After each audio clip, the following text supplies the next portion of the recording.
Get ready for 2 hours of hard-hitting football talk, straight from their jocks about the jocks. It's Football on the Know with Jim and Joe. All right, what's going on, everybody? Welcome to another episode of Football on the Know. I am Jim McPhee alongside of Mr. Joe DeCafeta. Is that my name? Welcome back, know-it-alls, for another edition of Football on the Know Show. Wow. It's all right. It is week one. There's plenty of mistakes that were happening in last Sunday's games and beyond. So we're going to work out the kinks just like the teams do.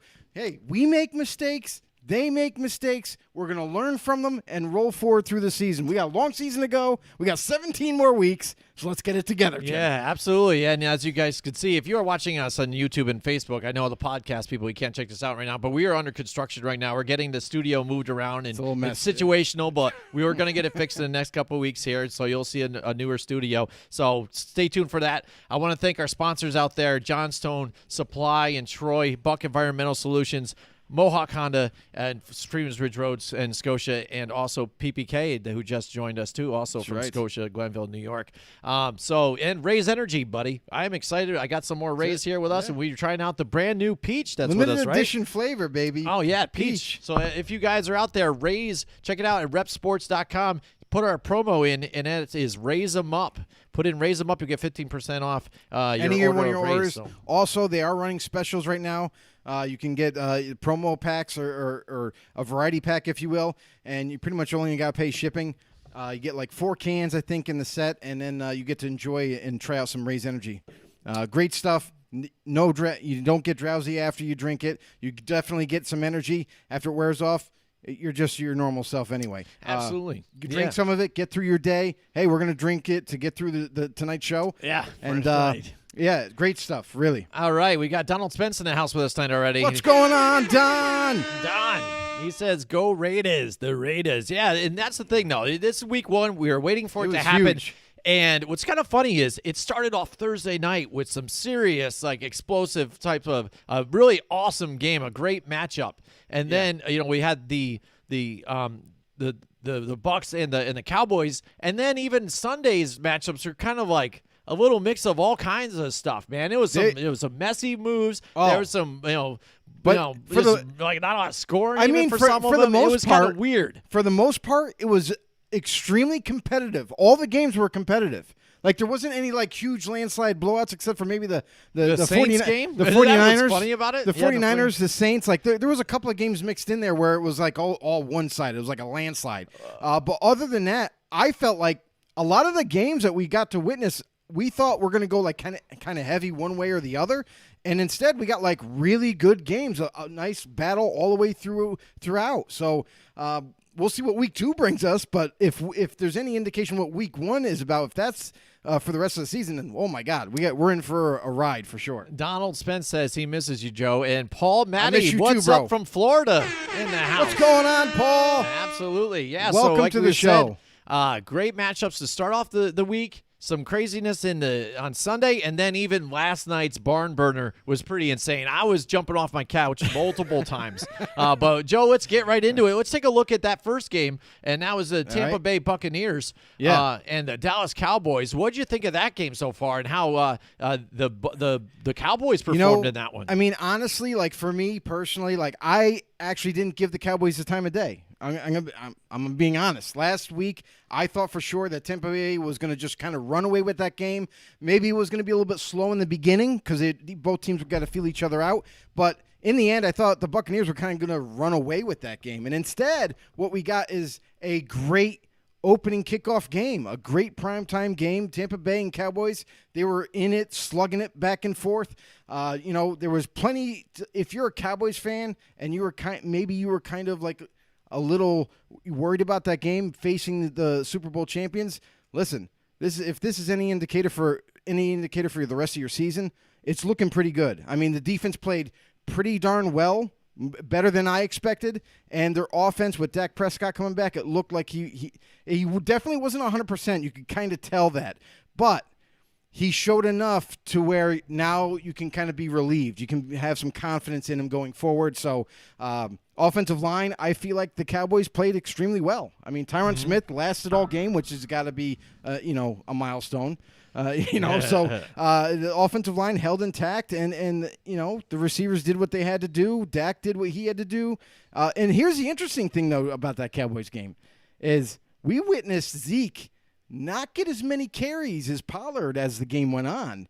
Pollard started to kind of take over in a receiving role and that kind of thing. And I started to see a little bit more of almost like a split between Zeke and Tony Pollard, which might be something you want to evaluate as a Cowboys fan, or even if you're into fantasy. Something you want to keep tabs on is that kind of, workload between both of them, because that was interesting to me in week one, is that Tony Pollard and Zeke were kind of like sharing the workload. So something to watch. Buccaneers, I thought Buccaneers came out a little flat, to be honest. Defensively, I thought they were going to handle business, and instead the Cowboys kind of put it to them, actually. Buccaneers did end up coming away with the win, but I felt like I'm trying to remember. Was it Murphy Bunting that got hurt in that game? The cornerback. I believe it was him. I think so. I think he bro, the most gruesome thing, his forearm snapped. He's done for the year. I don't see him being able to come back. That's a big loss, because that's their other corner that's kind of like a shutdown type of guy. So going forward, if this Buccaneers defense tends to keep getting injured, because we've seen tons of injuries in week one alone, but if that kind of trend starts happening, this Buccaneers defense could not only be in trouble, but this team, because they need that defense along with their offense. Right, and then Paul says a few things here. He says it was not a push-off, and he's talking about that last play there, too. I think was it Chris Godwin that come up with that catch? Or was that when he came back around back shoulder? I think it was, and then he ended up getting it. But again, I don't think it was either, because the way the ball was positioned and things like that, and the way they were kind of hand-checking each other, the defender was just kind of in that position there, so when he turned, it was there, and he got it. So, I know he did what you're have talking the about. Arm extension, but I don't. Yes, Godwin. Yeah, no, and he goes, that wasn't. I don't think it was a push-off either. No, it definitely wasn't a push-off. He didn't get a leverage, I think, off of it. All it was is that he had his hand on him. He wasn't pushing him or anything. He was just having his hand on him to know where he was. That's really all that was. And if anybody says otherwise, I don't think you're really paying that close attention. Right. Yeah, and he says from his angle, look fine, go Bucks. Of course, it seems like it's it's biased, Bucks fan, and that's God's in the house with us tonight. He goes, that's not, from his eyes, he said it looked good. I think so too, and I was on the both sides too, because I don't really like Tom Brady as it is and stuff. So to give him any kind of credit and things like that, but I'm also not a Cowboys fan either. Right. But it was a hell of a game. And it was a good game. He says Ronald Jones to have a breakout year. I don't know so much, because again, there was a questionnaire that the NFL put out in that whole thing, and they said who was going to have a better day, and I think Leonard Fournette still had a better night that night. It looked really good. That's the interesting part of this backfield, though, too, isn't it? Because you look at they brought back, or they signed Giovanni Bernard in the offseason to add like that extra receiving element of theirs as a third string type of guy, and then you got Ronald Jones and Leonard Fournette. And here's the thing: is everybody was guessing leading up, whether you're into fantasy or not, everybody was guessing who was going to be the lead back, who was going to be the featured type of guy to kind of help carry this offense. We both know that they're both kind of going to share the workload, but who's going to get the majority of the carries? And all indications right now, Thursday night, showed me Leonard Fournette is the guy. And Ronald Jones, listen, he had a fumble in that game. He sat down. Bruce Arians told reporters that after he fumbled, he just couldn't get it out of his head. He couldn't get out of his own head to get back on the football field. So then you just saw Fournette take over the rest of the game. So going forward, let's see what happens in week 2, because everything's different now. You know what I mean? Like week 1's over with. Okay, you made mistakes. You learn from them. You get better. You move on. Week 2's coming. Let's see what kind of shakeup they have in the workload share with Rojo and with Leonard Fournette. I actually heard that Rojo is going to be looking to start this in week 2. Maybe it's kind of like a confidence thing. Like Bruce is like, hey, listen, you're going to start next week. Don't worry about it. We'll get past this. So let's watch what happens with Tampa Bay going forward. Yeah, I mean, and wasn't it kind of funny seeing the single-digit numbers, too, after a while, too? I mean, for me, it was. Like, I remember Leonard Fournette, 27, and then he's number 7 out there, and he's Jesus. such a big man. And then seeing 7, I'm like, 7? Who the hell is 7 again? I'm like, dude, it's Fournette. And it kept throwing me off. I'll but tell you right eventually, now. I think as the other games started to happen this weekend, I was getting used to it. Same thing when I saw Sterling Shepard with number 3, and I'm like, look, it's 3. And then I'm like, oh, that's Sterling Shepard again. I hate that guy. I'm right there with you, bro. Like right. through the course of every game that I tried to watch all of them, but it's almost impossible. But I'm right there with you. Like there was number 9s running around as linebackers, like Shaq Thompson. He had a pick in the Carolina Panther game, and he's number 7. I'm like, wait, who the hell's that guy? You know what I mean? It's like it's going to take a while to get used to. Now you got to get used to everyone's new numbers. KJ Wright for the Raiders is 34. Yeah. A running back Right. number, typically what you would expect. He's playing linebacker. So I feel like I'm going to have a really hard time going forward trying to learn everyone's numbers and matching them up to the players. But getting back to the game again, I thought even again, I didn't want Dak Prescott to do very well either, but he looked really good. He looked really poised, and even on the run and taking some hits even too, got right back up. I really took command of that. And the thing is with that game too, you knew what you were going to get out of the Dallas Cowboys offense. You knew what you had there. You have the weapons. Question was defense. But the defense was able to hold up, I think, for a little bit too with the Tampa Bay Buccaneers. But the Buccaneers ended up getting bigger scoring drives and not really controlling the clock so much and getting a lot of time possession just on and off the field. So then that led back to the Cowboys, and the Cowboys were just 1, 2, 3, and then move forward. 1, 2, 3, and move forward, really grinding it out. And then that time of possession really started to bend and on this defense here, and it made the Tampa Bay Buccaneers defense look a little weak, especially even back there in the secondary when they had an injury. And then you saw they picked on, I think it was it Neal or Beal, or I think it was Dean. That's what it was. They just picked on. They found the guy that was coming in to fill in, and they just went on him all day long. Dean's a starter. Like he's not even the fill-in guy. So that was interesting because they were going not necessarily attacking the opposite side of Dean. They were going right after him and with some success. And the other thing too is the running game. Just like you mentioned, Tampa Bay was kind of lacking. They kind of had a hard time stopping the run as well. I mean, they were kind of caught off guard, and they I don't know if they were trying to play passive at that point and trying to just kind of keep everything in front of them and worry about any big plays, but it looked like they were kind of they were getting through week 1 as well, just like everybody else. Absolutely. Trying to figure things out. I think once they saw the difference and how tired they were getting, it seemed like they flicked a switch. They're like, wait, we got to run the ball more. And then they went basically all Leonard Fournette and just run, and pound the rock all the way down to that final pass over there. And Chris Godwin reaches out for the end zone, couldn't get it done, and then ends up fumbling in the whole position right there. And then popped it out, and now it gave it right back to Dak Prescott and the Cowboys who were rocking and rolling. In that stadium, there was a lot of Cowboys fans there, too. You talk about it was Tampa Bay's home, but you heard a lot of chants for the Cowboys, and they were getting fired up. And they came right back into this one, ended up being a close matchup, but Tampa Bay barely hangs on in that one, and what a matchup it was. And that just got us started up on Thursday night. But let's take a look at Sunday night's games. Again, another big matchup, at least here, even in the East Coast for us. We had the Steelers and the Buffalo Bills. Buffalo Bills, a lot of people coming off of that good year last year expect now that Josh Allen has arrived. He is where he is. He's got better. Stephon Diggs right there. And also they started to get on top a little bit, but again, couldn't get out of their own way at times. And it seemed like Josh Allen even, it seemed like maybe it was at the second quarter, like later on in the second quarter, kind of like reverted back to his old self a little bit. Maybe the moment started to get big for him. I don't know exactly. I think the defense not was big. Just overwhelming. It was just he was starting to get amped. Like we've talked about earlier off the air with some other quarterbacks. He was throwing high again, like putting too much on it. And it was like he needed to settle down a little bit. He was just missing some throws here. And they kept the Steelers hanging tight in this game. And eventually they let him off the hook, and then the Steelers were able to bounce back with the prolific players that they have on that team. A lot of people remember the mistakes that Ben Roethlisberger made in the playoffs last year, and just kind of the way it's been for them. The offensive line, the little differences with them. Not a lot of the same guys back there anymore. So they thought maybe a down year here for the Steelers, but they still have Chase Claypool, to which they hit big on some big plays, which was amazing. He had a couple of big plays that were off the hook. And then Juju Smith-Schuster and a bunch of other guys, playmakers, and they got right back into this game. And overall, I thought the defense was going to take a step back, but they played pretty well as well. I think at the end of the day, the Bills had to overcome the Steelers' defense to win this game, and they just couldn't do it. There was way too much pressure, and that's where Josh Allen started to make those errant throws because the pressure was intense and it was constant.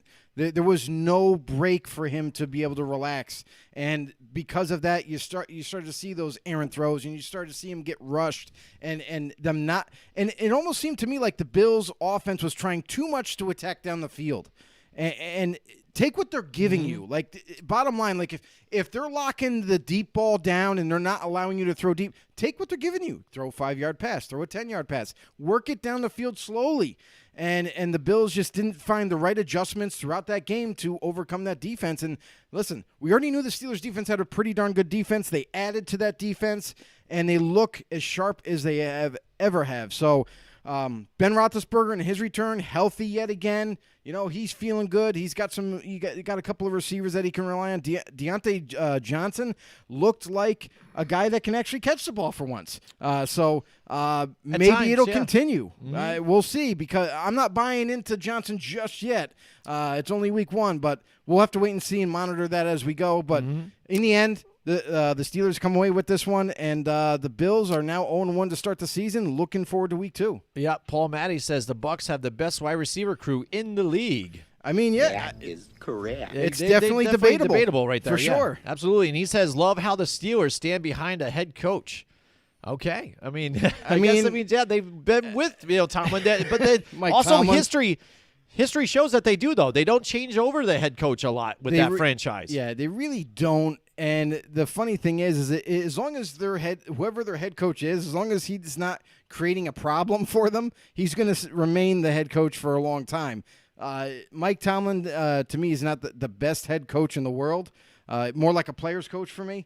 Not so much X's and O's, but he's a guy that kind of keeps everybody glued together, keeps the train moving forward. So that's what they kind of really needed, and so far it's working out for them. Yeah, absolutely. I mean, again, that game was really back and forth. But, again, it seemed like what you said, even like the Bills just were there. They just couldn't seal the deal here. And when they went to Singletary, too, they were even able to get some chunk plays even by running the football, too. I think if they stayed a little more balanced, too, that would have been better off for them. But, or maybe again, just they let it slip out of their hands, but I think they can bounce back this next game. Maybe just even up, utilize Singletary also in the receiving game, too. It doesn't have to be just runs. Like, mix it up.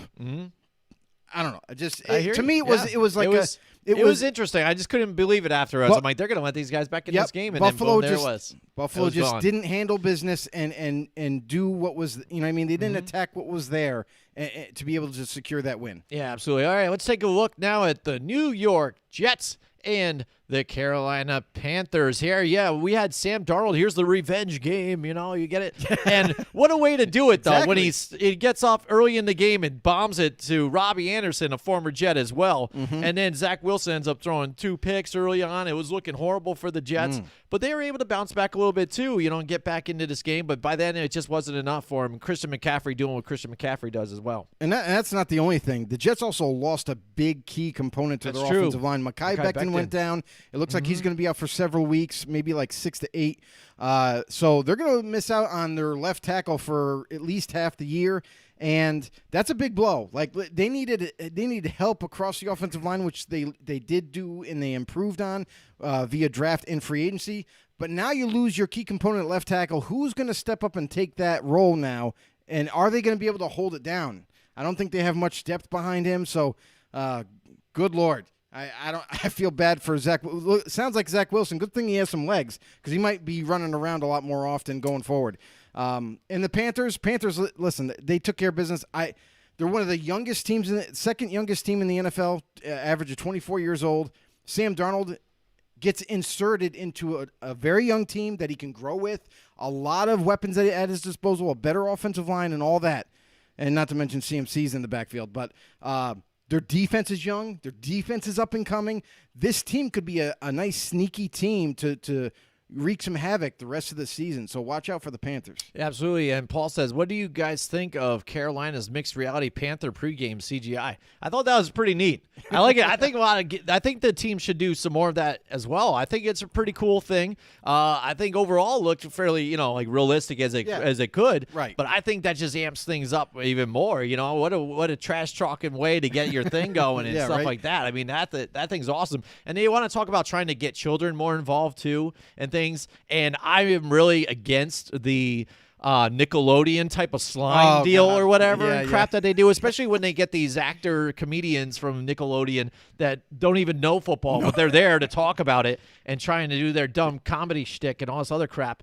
And then just let's throw slime and make believe CGI crap all over the place that nobody cares about. I mean, kids don't even get into it that much. I mean, if I'm a kid and I'm if you seeing see that thing, the cool Panther, like, whoa, look at that. That's awesome. If I'm a kid and I'm seeing that from Nickelodeon, I'm like, oh, cool. There's like slime in the games and everything. Dad, can we go see a game? You get there and you're like, Dad, where's did the slime go? The slime, and why aren't they getting, I thought it was cool happening? as hell, especially, with the whole biting the jet like kind of thing and throwing it around like a cat would and stuff. I think it's cool as hell. I loved it. I loved it. I do too. I have to agree. I think it's something entertaining. I think it adds a little pizzazz to it. And why not? Let's go for it. Yeah, absolutely. And think of the things you could actually do with it. The way it's like even trash talking, like take a jet even out of the air, like all of a sudden it swats, and it knocks it down and then grabs it or something like that. I mean, that'd be cool as hell. I want to take a time, too, to let you guys know, too, if you haven't yet, we had a couple of secret words we put out on our Facebook pages out there and our Twitter page and our Facebook group.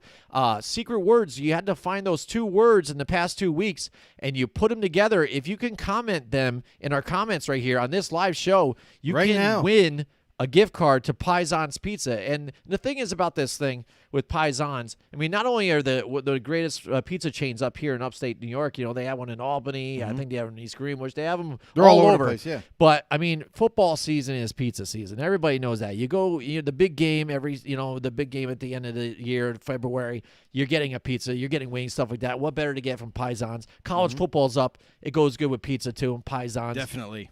They were nice enough to do this whole gift card giveaway for everybody. We really appreciate them being part of this here. You can find them at paisanpizza.com.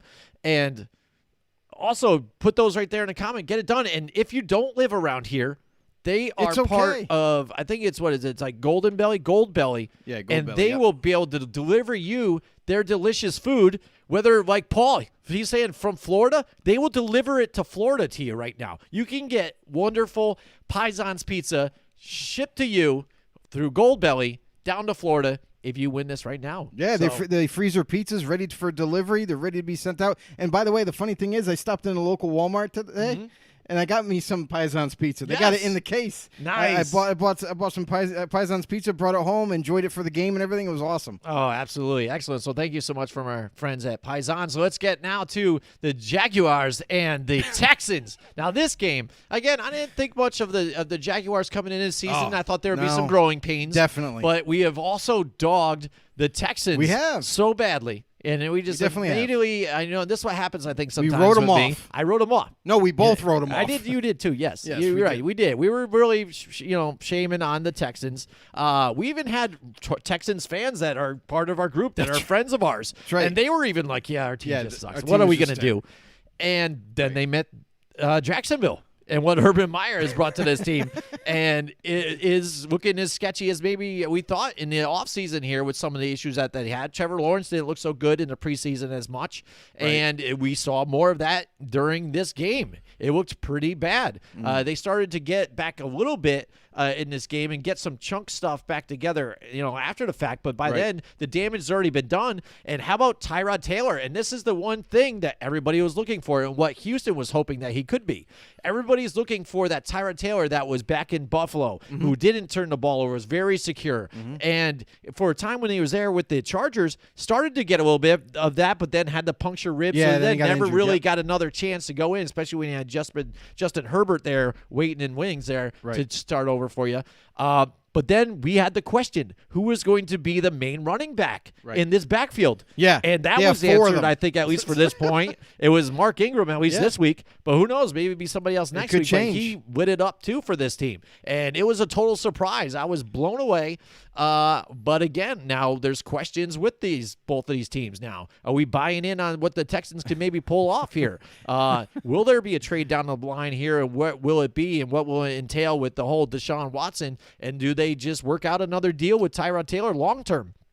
And the Jaguars, how are they going to turn this ship around and get better? I mean, that's the tough. thing is they're a young team.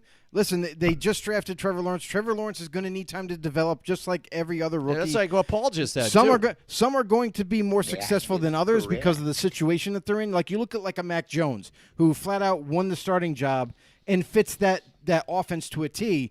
He's going to have more success because he has a great offensive line in front of him already. He's got weapons to throw to. He's got running backs that he can utilize. So he's set. Like, as long as he doesn't make those critical mental mistakes going forward, he'll be okay. He's going to have a good year. Whereas Trevor Lawrence, he's behind an offensive line that still needs some tweaking, some improvement there.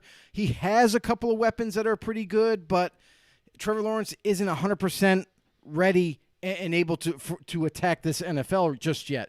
Don't get me wrong, he's a very talented quarterback. It's just some guys are going to need a little bit longer than others, and Trevor Lawrence looks like he's one of those guys that going to need a little bit more development, going to need this team to grow together because they are young as well. And we'll have to wait and see how he matures and how this team can grow together as they go further into the season. And Paul Matt, he says the Jags still need to build around Lawrence. Urban Meyer to USC ? And that is the funny thing too. Is like I will tell you this. I will go one step further. Not Urban Meyer. I'm going to say Eric Bieniemy. Eric Bieniemy, the offensive coordinator right now for the Chiefs, is looking. Actually, he's very interested in possibly taking over that head coaching spot for USC. So keep an eye on that situation and see how that develops.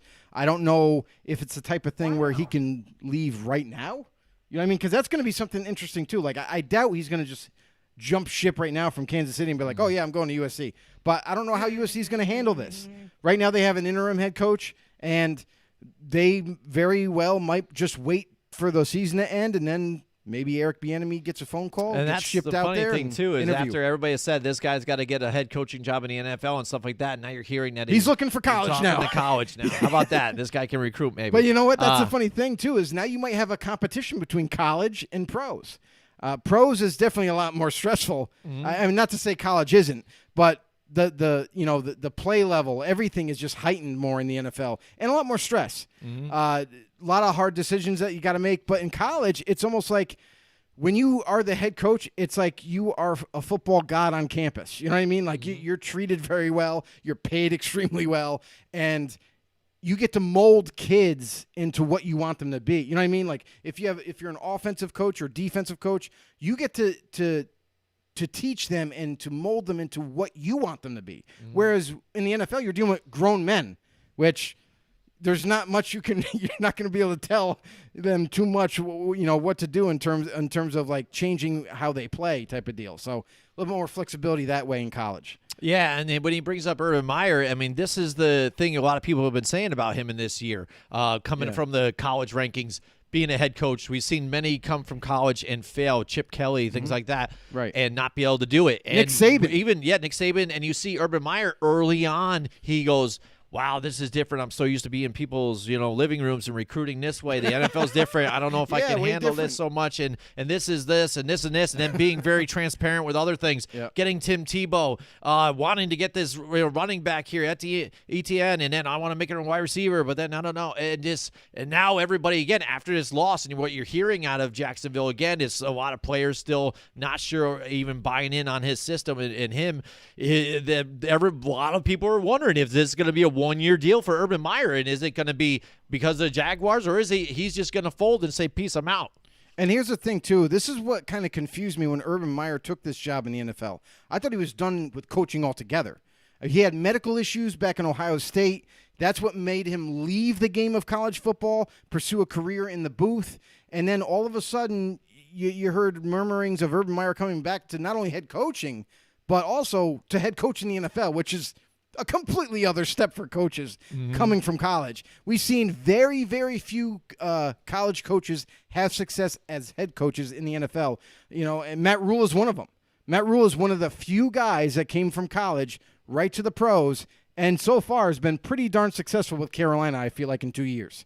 Well, 1 year, 1 full year, and now we're into this season. So let's see if he can continue that success. But he's on the right track. Urban Meyer, not so much. A very young team, a team that he's gonna need time to be able to mold this team in the way he sees fit.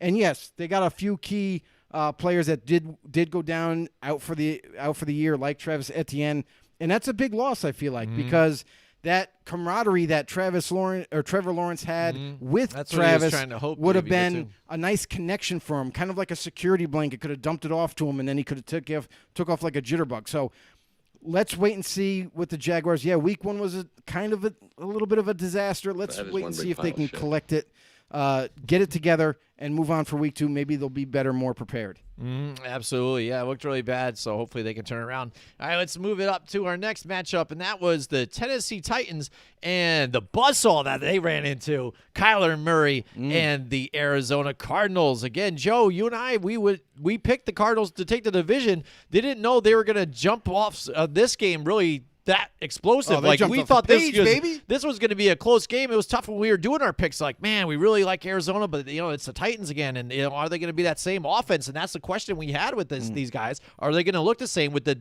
Arthur Smith being gone over in Todd Atlanta Downing now, the offensive coordinator? Yep, Todd Downing now, and look at that, Kyler Murray. And what's funny is Rex Ryan brought up, which was a good point, I think, too, is like when you see he was trying to say that Kingsbury needs to switch up. You can't keep bringing in the empty backfields because the defense is going to bring an extra guy. It's an open look right there at Kyler Murray. He's going to fail. You need to change it up. Stop doing the college stuff. But they were still able to get it done and still did it his way. And they put up 5 touchdowns for him. I mean, fantasy fans are going off with the Kyler Murray. I mean, fantasy last week was craziness. Like, even us, we got our minds blown because we had Aaron Rodgers, and look what happened with that. We were ready to die. Think that fantasy was turned upside down. I think last week. Gross. But again, Titans couldn't get. They started off slow and sluggish as well, and then you even had like Julio Jones getting the dumb penalties, and now you've got Vrabel vocally out there chewing them out there right out in front with the media saying this is dumb shit that we don't do. Yeah, and which is right, and that's what I like about Mike Vrabel. And you know that he's a no bullshit kind of guy, and he'll call out any player no matter who you are. So Julio Jones, he gets chewed out this week. Who knows? Could be a different guy next week. But in the end, he wants his team to be a football team and not make dumb mental mistakes. And Julio Jones made that critical mistake in that game. So with the Cardinals, who we feel are not only a very underrated defense now with all the additions that they've made over the last couple of years, and their offense is crazy good. I mean, they got some youth in that receiving core. Yes, they do have old man A.J. Green, who had 6 targets, but only a couple of catches. Wasn't much of a factor. But, man, that rookie, Rondell Moore, man. Wow. He kind of, like, blew up in week 1 as a definite important piece of that offense going forward. So you look for him to go with Christian Kirk kind of making a statement in week 1 as well. And, you already know Hopkins is going to get his. So it goes without saying. The other thing, too, is the running game was there. I mean, everything seemed to run. They were running on all cylinders. They were absolutely killing it. And Tennessee, the biggest questions for us was defense. Like, we know they had a kind of a sketchy defense last season, and they looked to build on that pass rush. They added Bud Dupree and a couple other young corners that they have. But it just wasn't enough against this high-powered offense that the Cardinals have, not to mention their defense that kind of trolled right over Tennessee. So Cardinals in a one-sided victory. It was all Arizona, so watch out for them. Yeah, absolutely. So we're excited to see that game. That was one of the games I actually did pick right. I didn't do very well this week, but it's always week 1 for me. I don't think anybody did. Crazy, I don't think anybody did really well. It's on the other side of 500 But yeah, that was another kind of started out on fire, and then Tennessee came back a little bit, but it was really Arizona under control of that one. And the defense. Don't forget the defense. We talked about this. Chandler Jones coming back. Yeah, we already said that. Yeah, we got all that stuff. I mean, we knew something like this was going to happen. You got all these guys plus J.J. Watt together. And boom, there it is. And again, maybe people will finally notice Chandler Jones. He's been leading 5 the sacks NFL in week 1. Yeah. 5, guys. 5, exactly. Week 1. Been doing this. 5 sacks. And he gets no respect. Over under, he gets 30 this year. Mm-hmm. Yeah, I'm just saying, right? It's absolutely crazy. It's absolutely insane, Chandler Jones' productivity when he's on the field. So, and now you team him up with not a better and more improved Arizona Cardinals defense. Mm-hmm. You had J.J. Watt. Listen, if he can stay healthy, that's just helping Chandler Jones get more sacks because they were wreaking havoc in the backfield almost every snap. And not to mention, very improved secondary. Linebackers are young, and they had I believe Isaiah Williams had a pick in that game at linebacker. So watch out. This team is dangerous. I'm telling you. Yep. Yeah, here we go. Moving on now to the next game. We've got the Washington football team and the Los Angeles Chargers here. I had the Chargers in this one, and it was a little tight here. They started to look pretty good, getting off to an early lead as well. And then Ryan Fitzpatrick goes down with that hip injury. Oh, man. And what's funny is because when things like this happen, too, I always go to my wife, who's a nurse practitioner. I always ask her, I'm like, well, what's this? Because you read it was like hip subluxation or something like that. I'm like, what the hell does this mean? And when she describes it, it's always a lot more painful sounding. She's like, well, that's what happens. It's almost like, when you get a dislocated finger or arm, stuff like that. She goes, the hip joint there popped out of its socket. It's like when you pull a chicken wing off or a bone, pops out of where it's supposed to be. And it's out of location. Oh, man. Oh, my dude. Imagine that. So that's why you sat there just like, oh, here it is. I can feel it. Yeah. I'm like, and Washington, they had high hopes here with Ryan Fitzpatrick to try and lead them to the promised land. But Tyler Heineke comes in, and he started scoring for them and getting points. And you know what? We also talked about, and I think everybody was excited to see, Antonio Gibson coming back, and he had a really big run too as well, and was running and looking well for them. So that's good for them on the other side, and also Terry McLaurin going over the top and getting some scoring, and our boy Logan Thomas for us too on the offense. But Taylor Heineke comes in and is able to get some points here, get some momentum going with this team, and then they made it close. But then just the Chargers able to hang on a little bit there and pull out that win. But again, where they move forward, because people automatically seeing now that he's going to be on the IR. Ryan Fitzpatrick's on the IR. He's done. Instantly they got to go to the Cam Newton things because he played for Ron Rivera. But Ron Rivera, no matter what, is also said countless times, we're not looking that route. So then everybody's like, well, what's the problem? Is it because he hasn't got the shot yet? Is it because of this? Basically, Ron Rivera's like, listen, I've been there, done that. I don't want to do that again. I want a legitimate pocket quarterback. That's what he wants. He doesn't want to do this, running game with the quarterback and half the time throw the ball, like mix it up type of thing. He wants to run a normal offense. So, and listen, when you got guys like Antonio Gibson that can run the ball for you. Another thing that no one mentions either is Washington's offensive line's healthy once again. So the protection was a lot better than, when they were hurt last year and they weren't be able to play. And it was there. They were opening holes for the running game. They were protecting the quarterback for the most part until Ryan went down. But then you got young guys that had to step up at receiver, like Deomi Brown, because Curtis Samuel was out this week in week 1. Looks like he'll be out for the next 3. So he's had to step up, and he did okay. He got a few catches here and there. I just think that if this team can come together, like Tyler Heineke, when he came in, he added a spark when he came in. Because, listen, there's a reason why Washington re-signed him to a 3-year extension. Not a 1-year deal, a 3-year extension, because they have a lot of faith in this kid. They really do believe that he can develop into possibly their next starter. And we saw flashes of it again. Cheap find, too. Once again, we saw flashes of it in last week's game. And if he can continue this trend going forward, listen, they might have just found their guy. Let's see, and he's mobile too, so that adds another element to them that they didn't have before. So maybe they get it on track this week. They have a very tough opponent in the Chargers. great. Their defense is intact for once. You know what I mean? They looked really good. Were really all over the football field making plays, and offensively, kind of like what we kind of thought with Justin Herbert coming into his second year. He just had to continue to do what he was doing last season as a rookie, and not make mistakes and not fall into the gimmicky defensive schemes and anything like that. So we saw that. Let's see if he can do it again another time next week. Yep, absolutely. And again, that was another close game, but they end up pulling it out. And we'll see what's happening moving forward with the Washington football team. When they face the Giants, we get to see them this Thursday night. And again, Tyler Heineke out there. Daniel Jones hasn't looked so good. We'll see what happens with them. You know what? I just have to say this real quick because I heard a lot of people bagging Daniel Jones this past week and kind of blaming him for everything. But there was a few people that said, well, what about the offensive line? It's not really – they didn't really do a whole lot to improve that offensive line still. And Danny Jones was getting rushed all the time. So I feel like I put more of the blame on the GM to find other ways to strengthen this offensive line to help Danny Dimes be more successful. Because, listen, I don't care who you put behind the offensive line. If you don't have an O-line to protect him, he's not going to do well.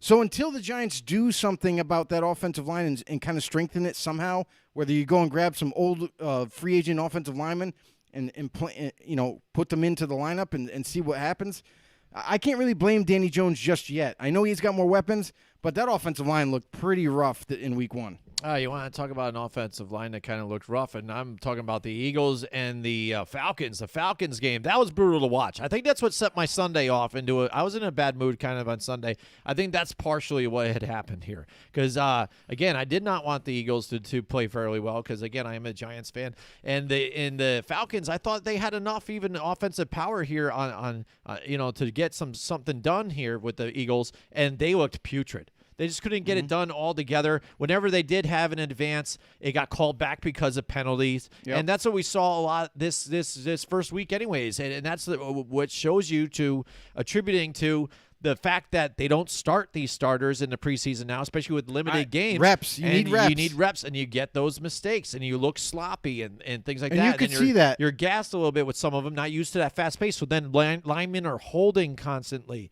and when they're get beat. And that goes across the board for the NFL. There was absolutely. Almost every game you saw a little bit of rustiness. I mean, don't get me wrong. There were some teams that did play their starters a little bit more than others, and they may have not had those rusty mistakes or kind of rustiness going into week one. But there was a lot of teams that showed it. You know what I mean? Chemistry. Like, there were several primetime games that you watched. You know what I mean? You watched the Thursday night game and stuff like that. There was a little bit of things that were kind of off, and they weren't as, seamless as we're used to seeing from teams. So watch for this to continue. It might continue into week 2, possibly week 3, until you start to truly see each team kind of come together and roll forward. Mm-hmm. Yeah, I mean, and again, watching it was kind of rough. Like you saw Atlanta, they started to get the running game going a little bit here and there, going back and forth with some of their guys, but again, not able to get it done. And Matty Ice just under pressure nonstop. And when they even had to go for it on 4th down, this was the sad thing. It's like when it's 4th down, you're figuring, all right, we got to really lock it up here. Let's get this play done. Yeah. It seemed like there was a left guard. I think it was just like, all right, go ahead, and then boom, just knocked Matt Ryan back for on multiple 4th downs where he didn't even have a shot, just curled up and got sacked. It's like, you can't have that happen. It was just putrid. I don't think it was all on even Arthur Smith. He can't be out there blocking and doing things for these guys and stuff and getting it done. But I just think maybe it's a reality for this team on where they might be. Maybe they are more of a rebuild than I possibly thought they were. And at times, I thought the defense made some plays here because they even still have Deion Jones there who's getting some stuff done. But then overall, it's just not enough. And Jalen Hurts, again, getting it done no matter what, too. You want to talk about a guy that gets dogged. Ever since he's kind of been there, it seems like everybody's, there's rumors about they want to trade for Deshaun Watson or this and that. And, forget about Jalen Hurts, who's been there. And he played well. He had a good handle of that game. If he wasn't able to get plays done with his arm, he did it with his legs and just looked really poised and started off hot and kept it going. And congratulations, they played really well, and that defense did well as well against the Falcons. And that's the thing too is everybody kind of was like, and I think that was mostly the media more than anything. I think the team had other ideas. Listen, Howie Roseman, who's the owner of the Eagles, and he's helping run this squad. He has all the confidence in the world in Jalen Hurts. It's never wavered. Despite the reports of them, possibly going for Deshaun Watson and all this other things, I don't think that was even – I think it was all media-driven.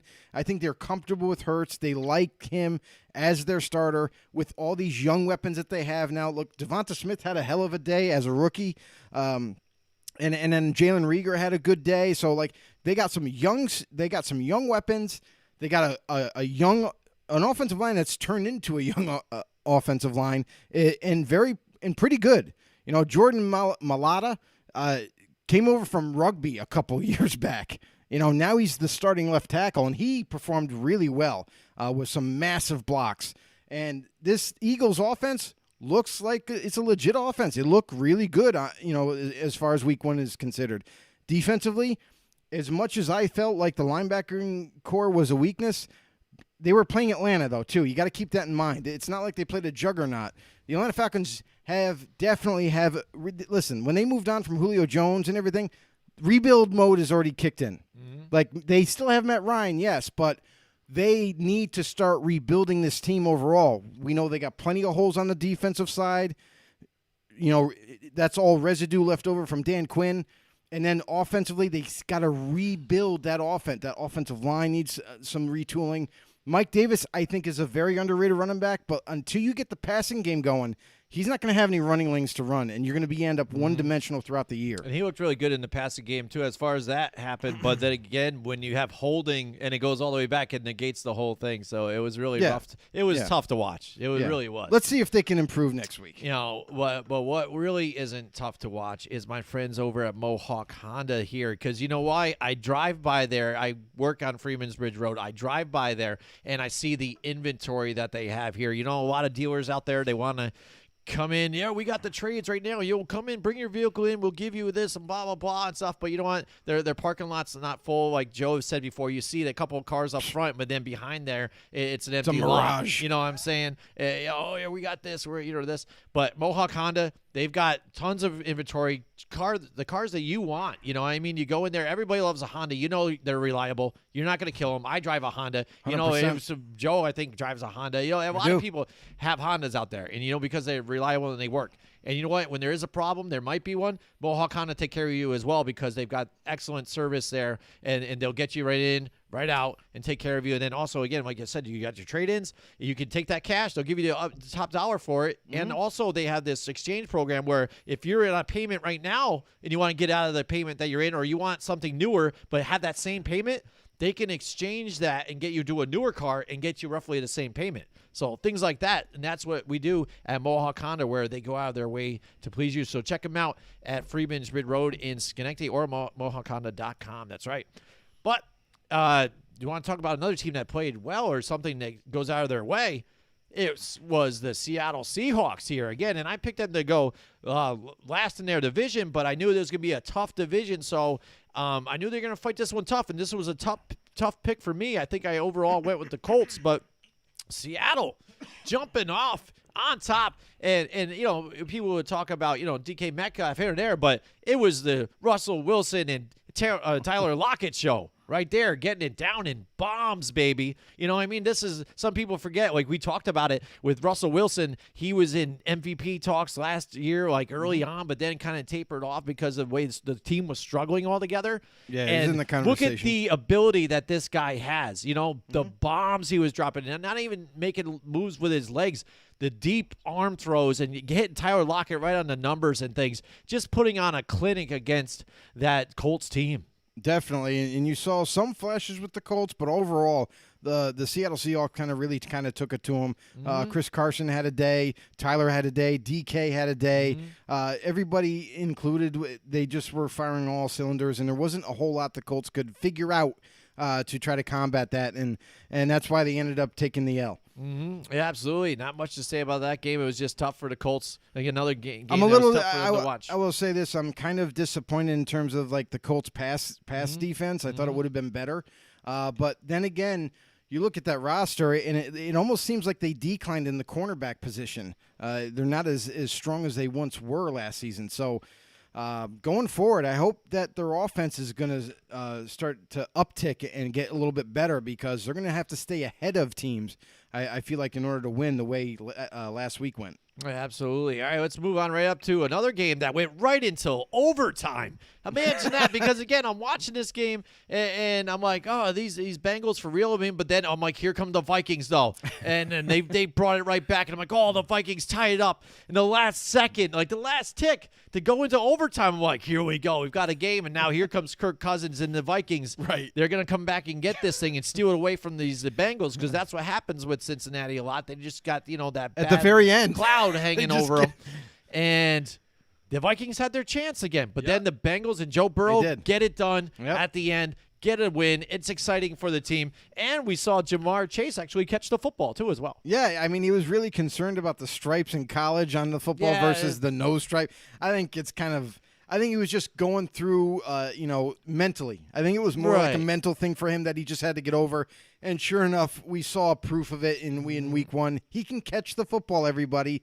So don't worry about it, And what a connection. Like, Joe Burrow's got his favorite target from his college days with them. You got T. Higgins, who's, kind of like that third to second type of receiver for them. And Tyler Boyd, who often goes, never brought up in the conversation of a good receiver, but he had a good day too. So Joe Mixon, healthy once again, was running all over the place. I mean, the Bengals offense looked like it was really good. Like, the offensive line, definitely you can notice the improvement there. The protection was there. And defensively, definitely they filled in some holes and upgraded, different spots. And you saw the full display week one against the Vikings. Listen, that was a hard-fought game, and it really could have went either way, right down to the end. But the Bengals edge them out, and they steal away this win.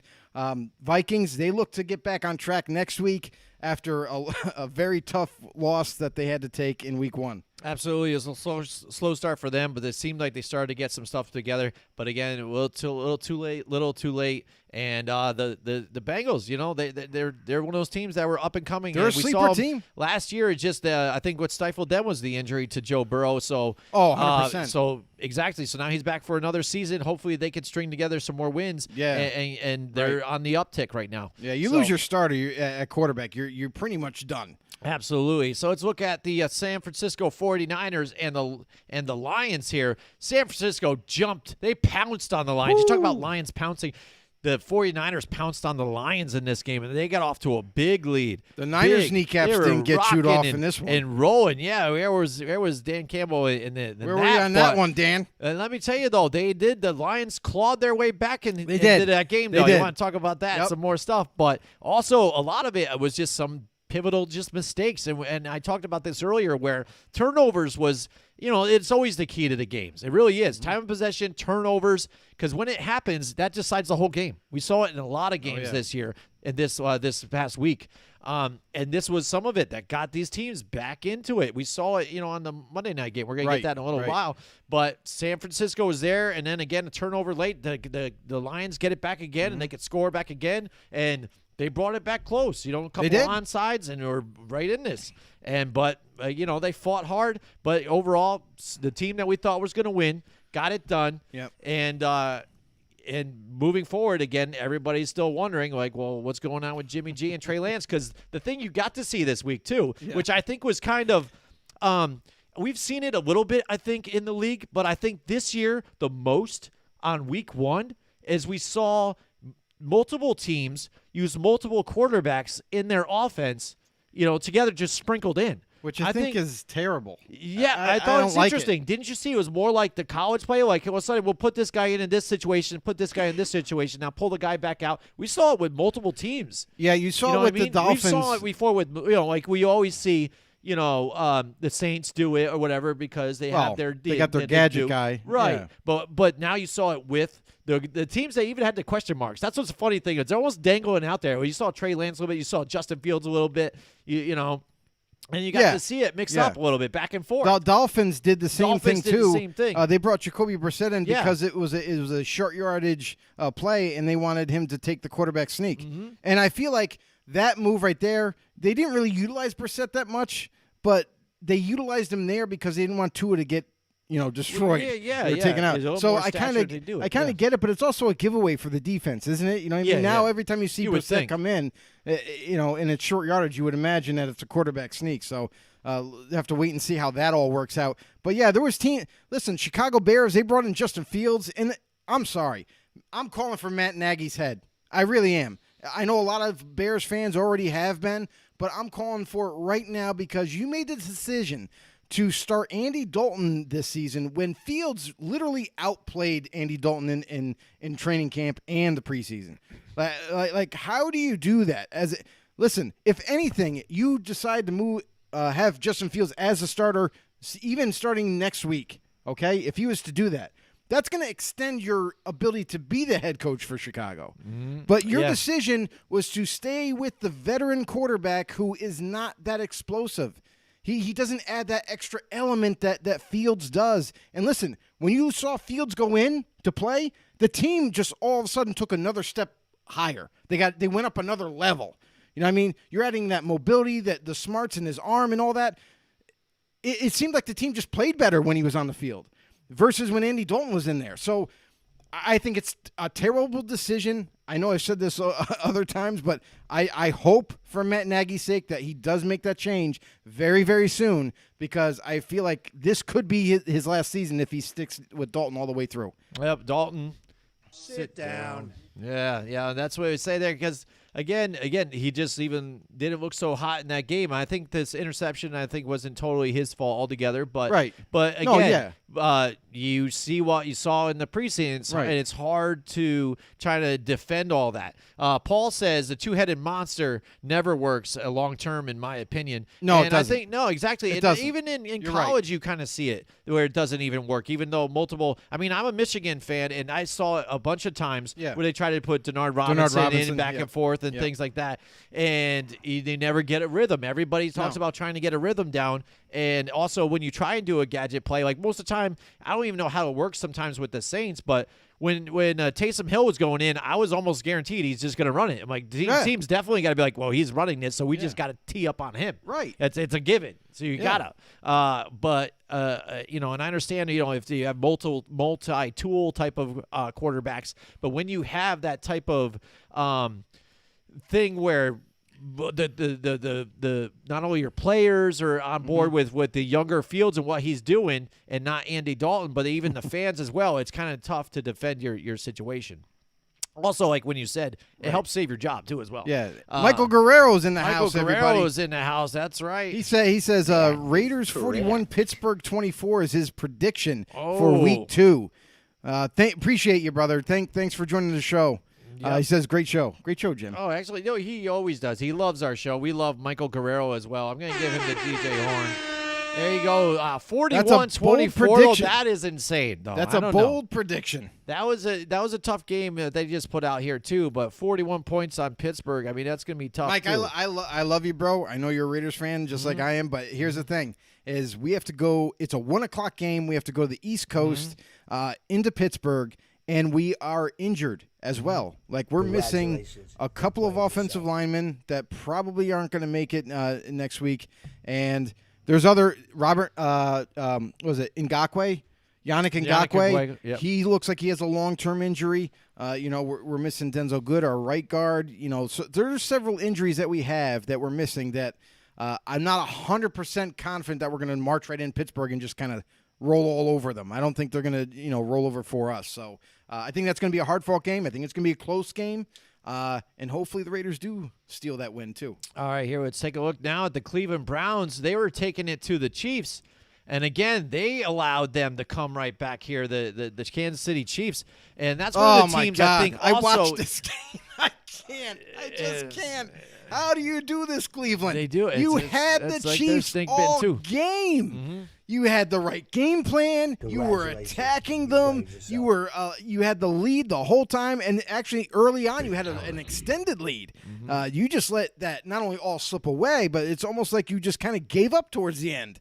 I don't know what you were doing in terms of adjustments. I don't know if you made any. I would assume you did. But, Kevin Stefanski, for the first time on the sidelines to me, when he was running his offense in the second half of that game, it seems like he was a little lost.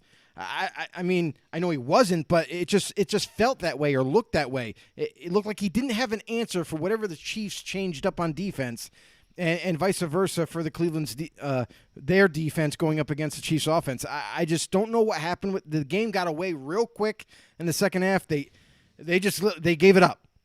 They allowed for these big chunks of plays. This is how the Chiefs get back into games. They have these big chunks of plays. It gets them right back into it, and then before you know it, you're losing. So, Chiefs, listen, we kind of called it. Like, they might have improved. Their defensive line's pretty nasty. They were missing Tyrann Mathieu in this week's matchup. Maybe he comes back in week 2, but they were missing him. Their secondary is, you can go after their secondary still. It's not that great.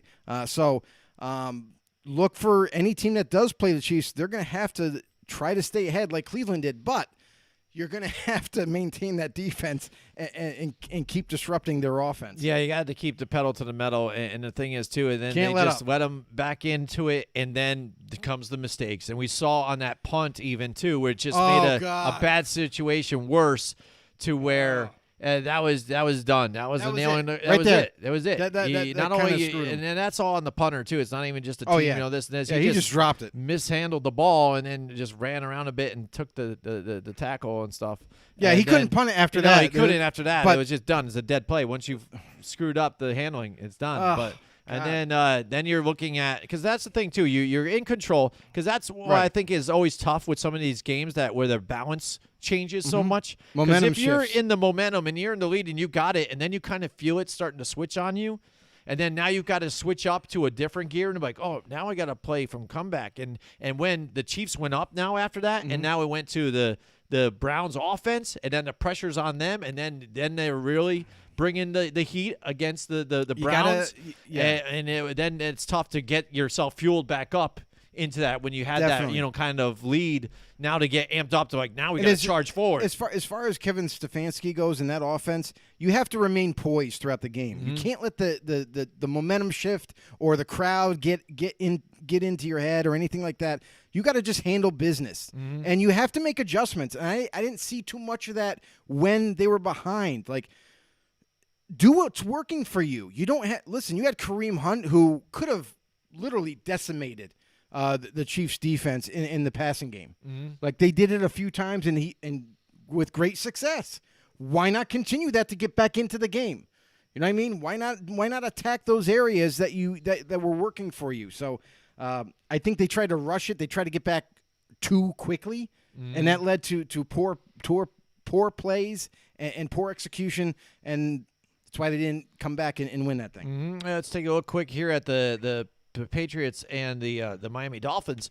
This game was really tight too and low scoring here. It could have went either way, but again, I think a game of just turnovers happened, because I think the Patriots and Mac Jones played well, and it fits right in their system, and I think that's the way it goes. These are two evenly matched teams, and they always play each other hard. So this was a toss-up. And it just happened to be, I think, that Damian Harris, right at the end of the game, they were driving. Patriots are about to win that game. And then the turnover, the fumble, and it seals the deal. And just like that. So, I mean, again, Tua played good enough to win this game, and they played well. Miami's defense as well. And then the Patriots, again, looking good. I wouldn't get all worried for Patriots fans out there, again, like, oh, we screwed up and we should have kept Cam or anything like that, or, oh, blah, blah, Mac Jones isn't the answer. Please don't say that. That's a ludicrous statement. I think they're doing fine. I don't think they're even in, like, they're terrible rebuild mode and all that shit. You could say that if Miami blew them out, but they didn't. Yeah, they didn't. This is just a tough game. These guys know each other, and they'll be back, and they're playing good and playing tough. And that's the crazy thing too, is that Miami it almost like they have their number in New England.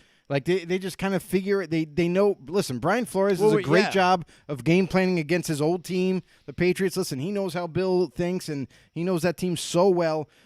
Despite the improvements and the upgrades that the Patriots made in one offseason, which is incredible, defensively and offensively, the Dolphins, listen, they just know each other so well, just like Jim said, that this game could have went either way, and it just happened to go the Dolphins' way this time. We'll see what happens next go-around. Paul says the Pats-Dolphins was a fun game to watch. Mm-hmm. Yeah, it went back and forth again, right? Some of these games went right to the end. It was and the funny thing is, too, is all this chatter about Tua, he shouldn't be the quarterback. You might want to think about moving on from him.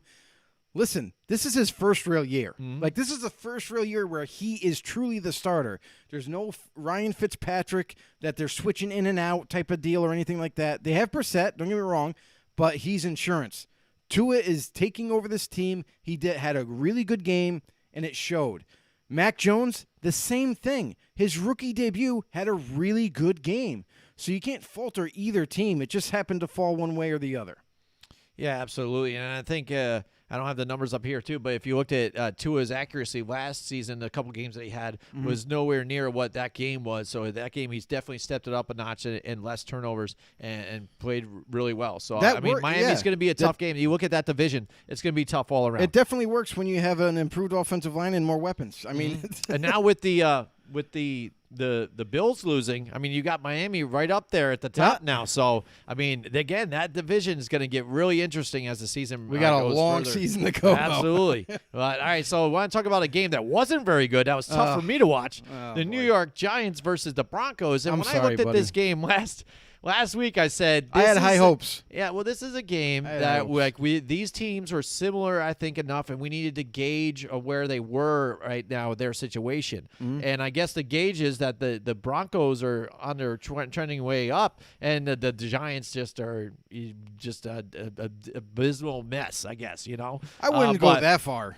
But the thing is, no, it wasn't all bad. Giants look good at times and things like that. One thing I would say, the offensive line I thought played even well enough to protect Daniel Jones enough. They still couldn't get the running game going. But Daniel Jones, again, the turnovers, and again, he's rushing and going for the extra yardage, which I think he should do. But just get slide. down. Get just down. Get down. None of this forward. He didn't even have to slide. He just had to dive on the ground. Yeah. Like, don't try to go between the tackles and fight them. And that just changed the momentum. When he did something like that, that changed the momentum. It's not like he's making dumb throws to where it was turning into interceptions. But I will say, when it started to get where it was crunch time and it needed to get yardage, he would go first read automatic. And it's like once he snapped, 2 seconds, go for that guy. And even if not the 2 seconds, he's waiting and watching the same guy. It's like he's not open. He's not open yet. Well, I'm running out of time. I'm going to throw it to him anyways. No. Meanwhile, you had Saquon Barkley underneath still on the dump off. Saquon, we saw his first year there.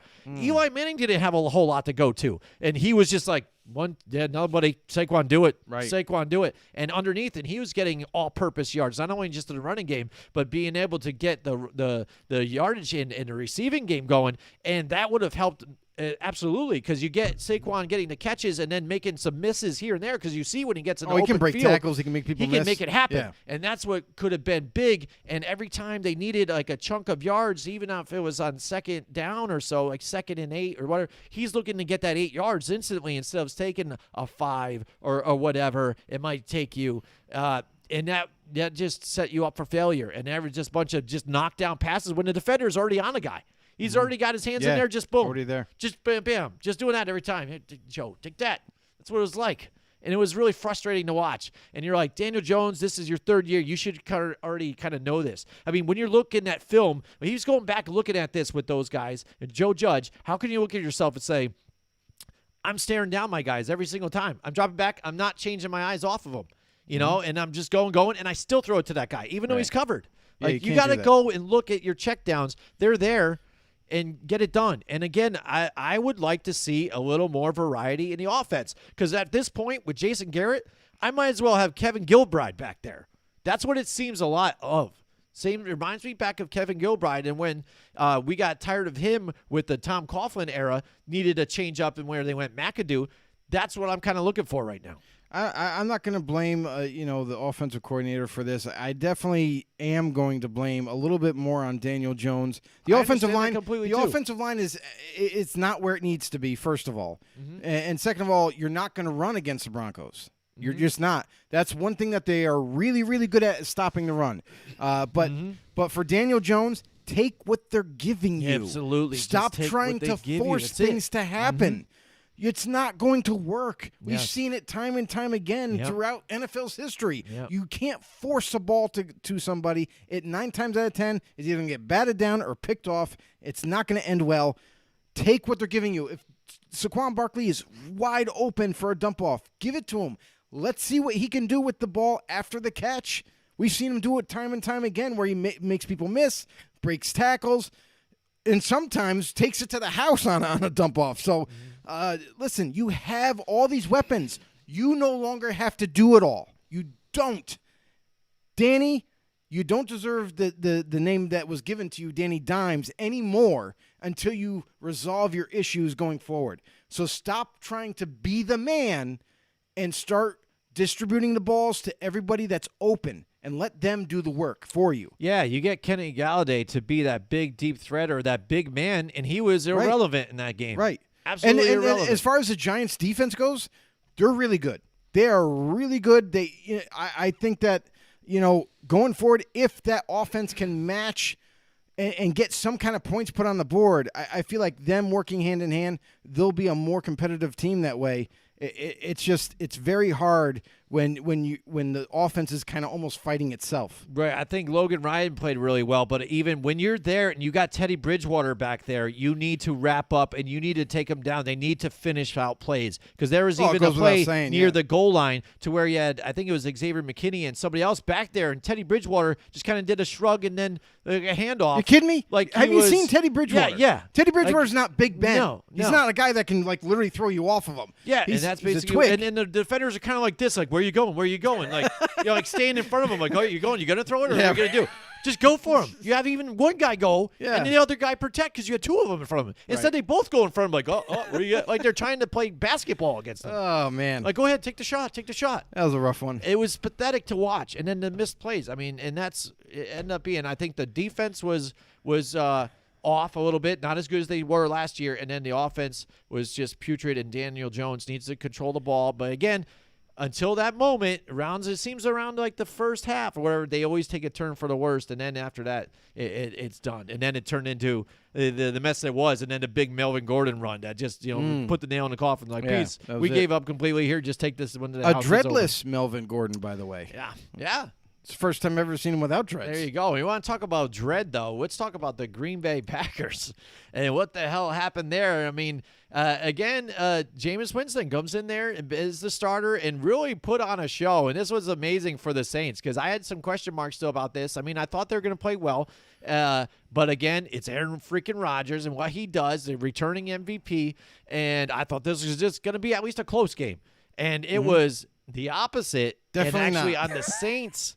So to where it's tough, because when you're asking, like, I think it was on Sunday Night Football, and they're asking Drew Brees, like, to break down the game, and he's like, "What is?" Everybody's like, Aaron Rodgers just played horrible, threw 2 interceptions. What the hell's wrong with him? He just looks like he's old and washed up. And then he's like, you got to give the Saints some credit, though, at least too, the way they played too, and they're getting it done. And yes, Aaron Rodgers did look a little rusty, but he sat out the whole time. Yeah. Did other stuff. Didn't have the offseason. Kind of just showed up. Like, here, I can just do what I'm doing. And then like some fishing of those things kind of got doing Jeopardy. And yep. And water everybody polo. has a bit of rust here and there. But overall, too, you can't take away what the Saints were able to do. And they sat in a game plan. And Jameis Winston, that's why they grabbed him over there. Look at the big arm and some of the big throws that he had in this game. And then he also... They have Alvin Kamara, too. They have the weapons there still, and they got it done against the Green Bay Packers team, where the defense has been called out a few times on this, and they showed this past game, too, as well. Yeah, and you look at the Saints' receiving corps, it's not very, electric, not very dominating. Yeah. They were playing with, like, third stringers out there. Marcus Callaway, who's a rookie, looked to make a big splash in this game and really didn't, because they didn't have to throw the ball that much. As soon as they got a lead, it was like they were just kind of running the ball just going. and just, wearing the clock down. So, Jameis Winston, I told everybody doubted him. Everybody didn't think he was going to be any good, that he was going to throw another 30 picks. Well, guess what? He sat behind Drew Brees and learned. Once again, sat back behind Drew Brees and learned how to be a professional, how to be a quarterback. He didn't really have that in Tampa. He was kind of just thrown to the wolves as a starter. Now he's groomed, and he's ready to take on the starting quarterback role. And we've seen it week 1. Let's see if he can continue that in week 2. But you got to really like what you see for the Saints and Jameis Winston going forward. Now, just imagine when they do get Michael Thomas back about halfway down into the season, he gets there. This offense could look pretty dangerous once he gets rushed. And a division to where a lot of people were just ready to hand it over to the Bucs, and they were kind of sluggish in that first game against the Dallas Cowboys. And if the Saints, for them to come out here with a win, first game against the Green Bay Packers, and congratulations to them and way to get it going for this division. And the other thing, too, is like there's some injuries that the Saints had, too, that they sustained. You know, Marshawn Lattimore left the game. He had to get surgery on his thumb. It looks like he might miss a couple of weeks until he's back. The Saints' defense played pretty well, but also I think the biggest thing for that game is that Green Bay's and their lack of chemistry. With Aaron not being able to have like hardly any reps at all throughout the preseason and the off-season program, it showed on week 1. You can say like, oh yeah, but he knows how to throw to Devontae. Yeah, he does. But when you don't have reps every single year, you get a little rusty, and it really, really showed for Green Bay. Getting Randall Cobb was the key, wasn't it? No. No. Right. That was the answer. I was like, oh, we're going to get Randall Cobb now. I'm going to start making decisions. I'm going to get this. That thing is, I don't even know. Like, Aaron is in love with Randall Cobb. So he wanted him. Okay, fine. They got him. And, no, he wasn't the answer. It's almost like what happened when Randall Cobb went to the Cowboys. They were all like, we got Randall Cobb now. This is going to be great. And, yeah, how did that work out for you guys? All right, well, hopefully they can bounce back this next week. We already talked about this game a little bit with what happened with the Bears. I'll tell you right now. It's not going to be that difficult for Rodgers to do better than last week. Oh, yeah, absolutely. He can only get better, right? That was like his worst start ever, I think, I think so. Statistically. And I'm glad, that happened when he happened to be our fantasy quarterback, right? We would have won that game, that whole matchup, too, I think, in fantasy. If it was, it definitely would have helped. So it would have helped. But, definitely would have helped. But, all right, the Chargers, we already talked about what was going on with Matt Nagy and the Bears again, but the Chargers and Matthew Stafford, they did what I thought they would do with Matthew Stafford. He threw it on a clinic, too, as well. Played great. And even Darrell Henderson, though, was running hard. He even looked really good and performed. The running game looked really nice, even though they didn't have guys like Cam Akers there and stuff like that. I thought they did well to kind of complement what Stafford was doing. But, again, every time I get to see this kid, and, if he stays healthy, Cooper Kupp, man, just a joy to watch, and some of the cuts and moves that he was making, absolutely amazing. I really love to watch this game. And you talk about the receiving core, you could make the debate that the Rams have one of the best receiving cores. Absolutely. Yeah, they might not be the biggest names, but, when you got Robert Woods, who very rarely gets brought up in those elite type of talks because the guy runs a phenomenal route tree, catches everything. Like, he has some speed still. And then you have Cooper Kupp, who's kind of seen more like that possession type of receiver, but man, he can really do some damage over the middle of the field. And then you also have a young stud, up and coming type of guy in Van Jefferson. That I think he put on a decent display of what he can do for this team, down the field for the Rams. And Deshaun Jackson. Not really a huge impact type of receiver, but a guy who, as long as he could stay healthy, could definitely take the top off of a defense. So Rams offense looks definitely they look what we thought they would look like. Very prolific on offense. Their defense came up and they played extremely well against the Chicago team and Andy Dalton. And the Bears defense to me was kind of disappointing. I mean, for a time where they were injured last year, didn't look very good because they were missing so many pieces. Roquan Smith is back, Khalil Mack's back. Like, all these guys are back, Akeem Hicks. But I didn't see any impact on defense. I didn't see them stop or shut down the Rams offense. So that being said, I just don't have a whole lot of confidence in Chicago right now. And the only thing I think could bring them out of that funk is if you do decide to start Justin Fields. He'll add a different element and a nice spark for that offense that I think that the team can really get behind. Rams, they look to continue their success in week 2. They looked very good in week 1, and it's hard to displace them right yet.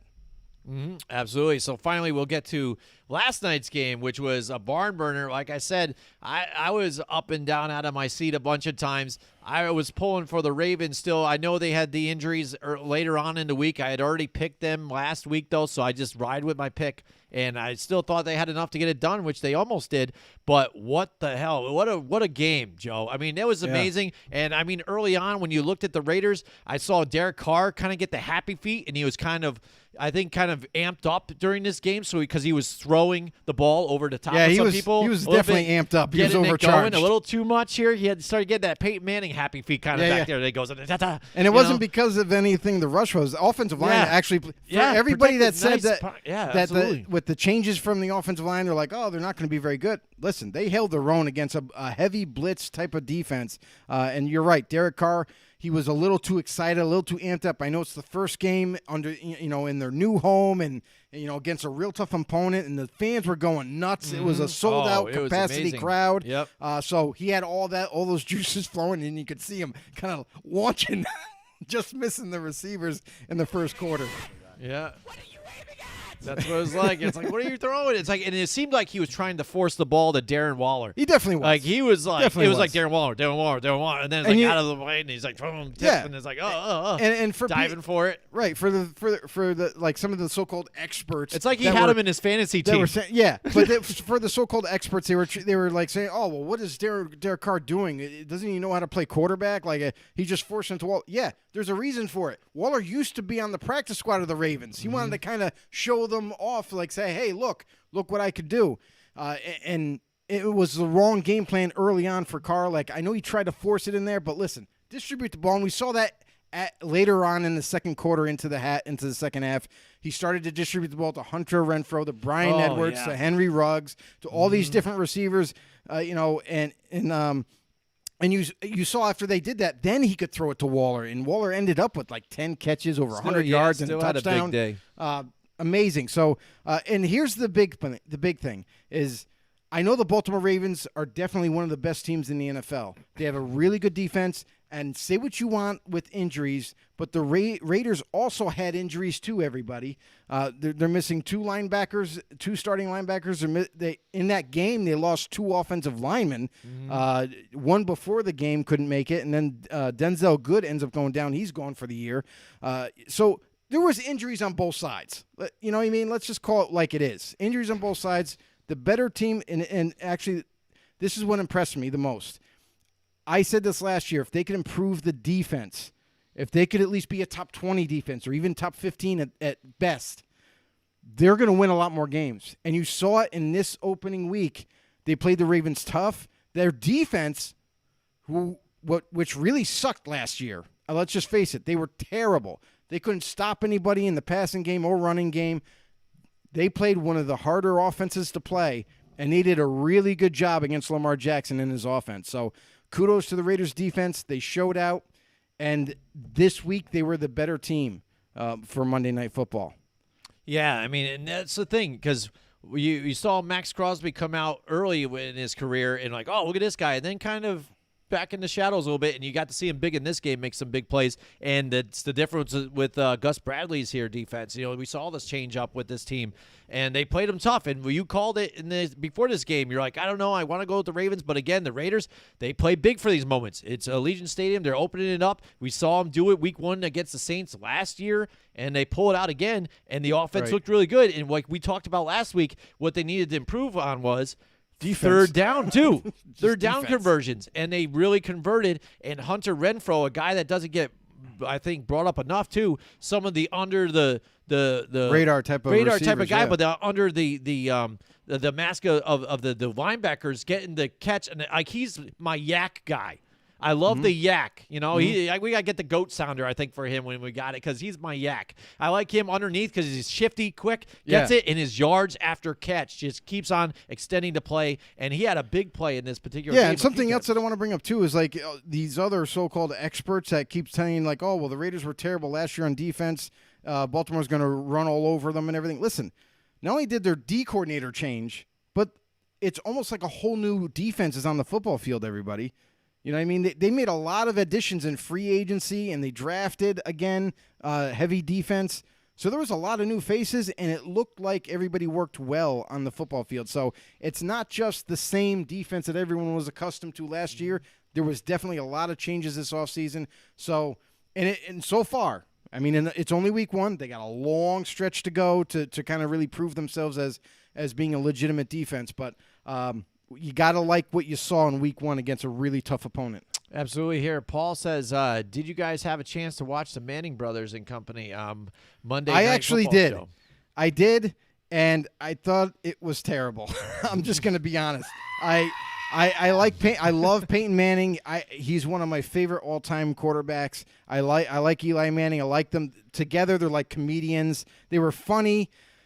They were entertaining, and they would bring on little like kind of guests onto the Monday night cast that they had. They had Russell Wilson. They had Travis Kelce. They had I forgot like a couple Russell other Wilson players was on there too. Yeah, I just said that. Yeah. And it was kind of funny, but man, it was kind of a train wreck at the same time. Like it was almost like Eli and Peyton sitting next to each other at home, watching the game and talking to each other as the game's going on. That's what I thought it was like too. To me, it kind of took away from the game. It kind of almost ruined it a little bit because there was times when they would blow up Eli or Peyton Manning talking about a play or mimicking John Gruden, on the sideline, or mimicking Lamar Jackson type of thing. Mm-hmm. And the game is going on. It's over here in the bottom corner in the small little window. I'm like, bro, I want to see the game. What are we doing? Mm-hmm. So, I think it was there was some positives, but there was also a lot of negatives to go with it. And for me, from now on, I just want to watch the game being normally talked about, play-by-plays and so forth. Yeah. Like you said, there's a lot of joking and laughing going on, which I think happens sometimes when we watch it with together with friends and stuff too. Again, I think I was just as entertaining, if not more. Like I said, I jumped off the couch. I dropped the batteries out of the remote. I think I broke the remote because that game was pretty crazy. You should have saw me. I bet. Bro, I was could thinking barely of you. I I'll get back to that in a second. I could barely walk. I just want to say shout out to Jim Radley that's in the house with us tonight as well, watching What's us up, on Jim? YouTube. By the way, if you guys Welcome don't to know the yet, you're show. watching us on Facebook. We also broadcast live on YouTube and on Twitter as well at the same time. And also, you can catch us on our podcast. Don't forget Apple Podcasts, Spotify. If you miss a live show, you just want to listen to us anywhere you work get the your next day, podcasts, everybody. Anywhere you get your podcasts, you can hear us. We're on 6 different platforms, so check us out there too as well. Facebook, YouTube. Hey, if you would do us a favor though. We're trying to bump our numbers up on YouTube, get it more notice. If you could please go head over to YouTube, search us up, Football on the No Show, hit the subscribe button, and hit the notification bell to get the notification for when we go live. Listen, we are live, everybody. This is not just a video that you're watching. We are live. Go ahead and feel free to drop some comments down below. If you got any questions, you got any opinions of what happened in this week's world of football, feel free to drop them down below. We're here we're here to learn from each other. We're here to bounce off ideas and have some fun. So don't be shy. Yeah, Comment. absolutely. And so Share, get back to that game again. When it went into overtime, I'm like, this is freaking craziness. Because again, the Ravens had it, and then I was like 37 seconds. I'm like, they've got this. Again, I picked the Ravens. I'm like, well, we got this. It sucks for Joe at 37 seconds. Fuck you. What are you gonna do? And they let him back in. They got it. You saw it. And that's the one thing about Derek Carr that's really amazing. And people dogged this guy all the time. He had another 400-plus yard game, and he drove this team back through and got up there within 37 seconds and got them close enough and didn't make a dumb mistake. You've seen teams get it down there into field goal range. Mm-hmm. And remember when they were out there, he even rolled out, tried to maybe make something toward the end zone, but it wasn't there. But also tracking the time and got down and then called the timeout with 3 seconds left over. Yeah. That's good game and time management right there. Got it back into overtime. And then they go down and they go to score this. And this is what I say to my wife. I'm watching this, right? And they go watch the replay. And I'm like, that's not a touchdown. I'm like, everybody's on the field celebrating. high five, talk to each other. Yeah. Hey, man, good game. No kidding. Have heart to heart No with each kidding. other. And I'm like, what the hell? They're not. I'm even, like, wait, it's under review still, and everybody's listen, acting like it's not. They're all hugging. They're about to walk to the locker room. Gruden's the only one standing on the sideline. Yeah, and, like still both waiting coaches are to see. waiting. Everybody's I'm ready. like, it's not a touchdown, guys. What the hell are you What are you celebrating doing? for? Yeah. His knees were down. Listen, and here's the one thing that I'll say about that particular play with Brian Edwards. Yeah. Great play overall. However, if you're gonna stretch out for the end zone, do not bend your legs. Do not. Straighten them out. If he straightens them out, that's a touchdown. Mm-hmm. But he had them bent, so they touched before he could fully extend. exactly. And that's why it wasn't a touchdown. Yep. So it drove me nuts. After I watched it, I'm like, you mother. Yeah. I'm gonna kill you. But I said, dude, this was amazing. It sucks because I almost called this. I pulled a Romo almost on this whole thing. I'm like, you know what's very Raiders about this game? I'm like, watch the Raiders. Now it's not a touchdown. They're going to get the ball, and they're going to turn it over here. There's going to be an interception in the end zone, and it's going to be the Baltimore Ravens ball. And then they're going to end up losing this game after all this, after being out there. Congratulations. I'm like, how funny would that be? You're sitting there, congratulations. Wouldn't be funny. Joe, what a great game. Yeah, no problem, man. You guys played hard, too. Yeah, That's right. cool, man. Congratulations, man. Little You're the best. kick in the ass. And then all of a sudden, we're winning. Now you have to do the same thing to me. Yeah. It's hilarious. I'm like, this would be awesome. This is like totally like a Raiders thing. Only the players and I could were see doing it, that. and then it did it, and then it happened. I'm like, Joe is livid right now. I'm like, I wish you I know could what? see what's going on. You can blame Willie Snead for that. Yes. Listen, should have been I will say this. caught. The pass was a tad high, however, went right through his Right hands. through the hands. Like, when he went to put his hands up, they were this wide. Mm-hmm. So by the time he closed them, the ball was already through. If he had put his hands up like this, it's a catch, and he strolls right into the end zone. So I blame Willie Snead for that, not making that catch. Could the pass been better? Sure. But it still was there to catch the ball, and he just didn't do it. So then when that happened, it deflected off of a Baltimore Ravens helmet, skyrocketed straight up in the air, and another Raven ended up intercepting the ball. And after that play, I wasn't happy. We'll put it that way. There were some words that were used. There was some yelling and perhaps throwing of stuff. Yeah. And at that point, I was like, it's over. Yeah. We just lost this game. Yeah. It is absolutely done. Because if you remember last year for the Raiders, the defense was so bad that once the Raiders defense had to go out there and try to stop an opponent, they just never did. The team would march right down all the way, no matter where they were on the field, all the way down, kick the field goal, do whatever, and they win the game. Mm-hmm. To my surprise, that Raiders defense stepped up yet again. Yeah. And I'm amazed. And Carl Nassib, who I've picked on all last year, ends up causing a fumble of Lamar Jackson to get the ball back. It was absolutely insane. Yeah, it was, and that's the thing. And then Lamar Jackson holding the ball out there in his palm, right in the middle of that chaos. Like right it was there.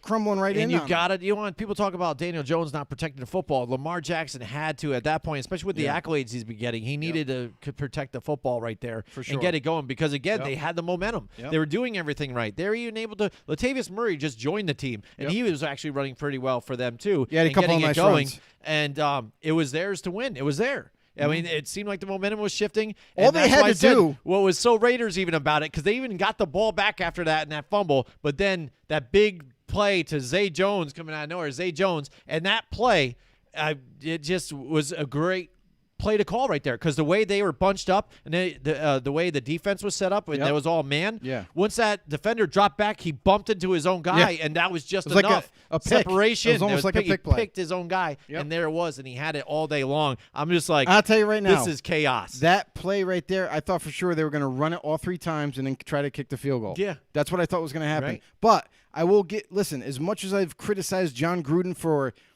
being, complacent and careful with his play calling, especially when the game's on the line, that play right there is how you win games. When you're aggressive, when you go for the win. Don't sit there and just put it all on your kicker or settle for whatever you can get.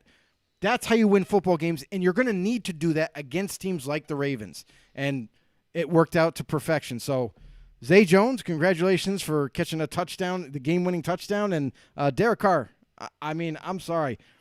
If that's he was a top 10 quarterback last year, And for all the people that doubt him and say he's not a good quarterback, listen, if you throw for over 400 passing yards on a defense like that and 2 touchdowns, the pick, I don't even blame him because I blame the receiver for not catching absolutely. the ball. That should have been but caught.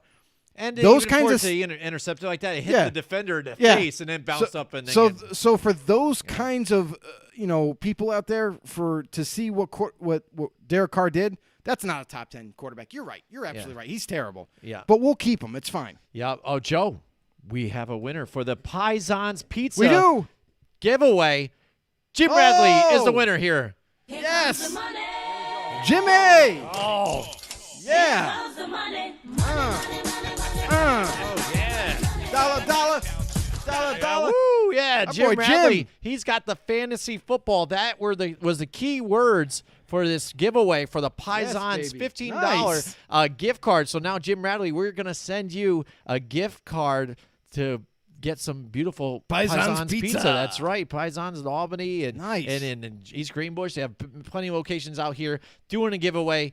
You are the winner. You put in the secret words that we did this past 2 weeks here. Out there. He was the first one to do it. First one to do it. There you go. That's it. That's the way. So we will get your contact information, and we will send that stuff out to you. Absolutely. And enjoy your pizza. Hey, take a snapshot of the pizza, too. Send it to us. See what you enjoying that wonderful pizza. And we'll tag Paisans in it, too. Definitely. Let them out there. They love to see that stuff. So thank you so much for joining that. Congratulations, Jim. You talk about fantasy football, too. Again, this was probably a crazy week for some people out there for fantasy. Again, with the highs and lows of certain quarterbacks. Again, Aaron Rodgers, we thought we were locked in for a nice deal there. We just get something, maybe 20 points, and it was 2.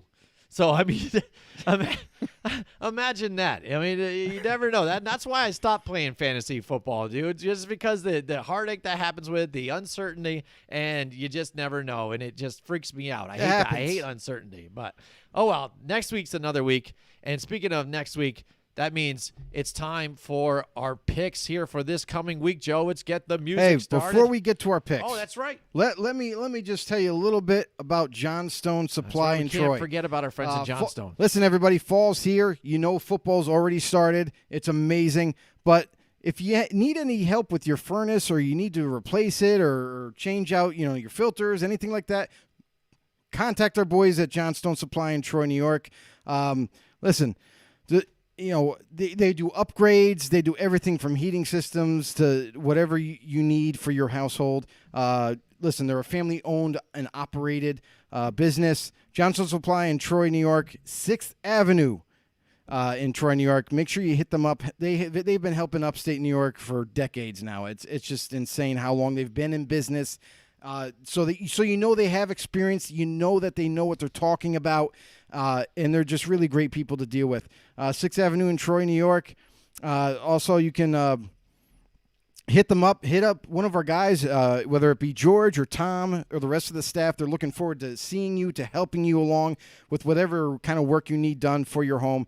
Follow them on Facebook, or you can even call them today or tomorrow, 518-272-5922. Johnson Supply in Troy. They're right there for you for any of your household needs.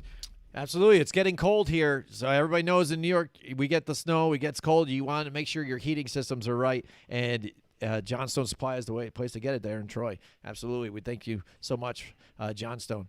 All right, so then moving on to our picks now. It's pick time, Joe. All right, let's get right into it.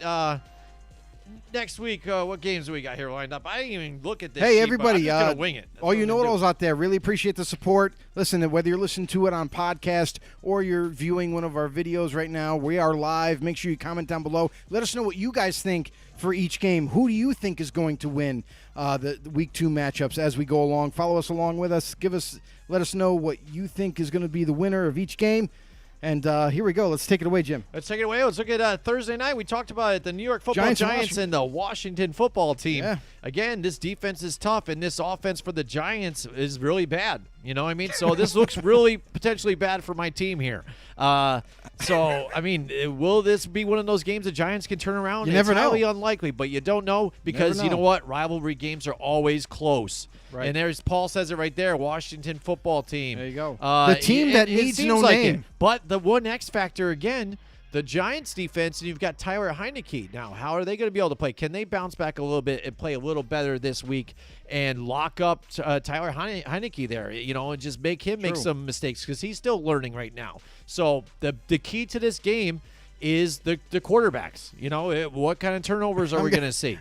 I'm going to go a different direction. I'm going to think the key to this game is defense. Well, whether the Giants defense or the Washington defense plays better, I think that's going to decide the factor of this game. My money's on Washington. I feel like they have a more complete defense, and I tend to like the offensive line play better for Washington. Absolutely. Tyler Heineke, I think that's going to help him not have to do too much. He's just going to have to manage the game and not make any critical mistakes. If he can do that, I feel like Washington will take this game here. Giants, I still love their defense, but the offensive line plays really scares me now. Now that I've actually got to see it live, it concerns me for not only Daniel Jones' development and for him to succeed, but also for the run game. It just doesn't look like it's going to be there. Right, and Shane Lemieux still not sure if he's good to go this week. I mean, they had Bredesen that they just brought in, and he ended up starting the game. I mean, the guy just fresh on. So, I mean, again, struggles here no matter what moves they did over the offseason trying to help out. Like we talked off air about this, like there's definitely some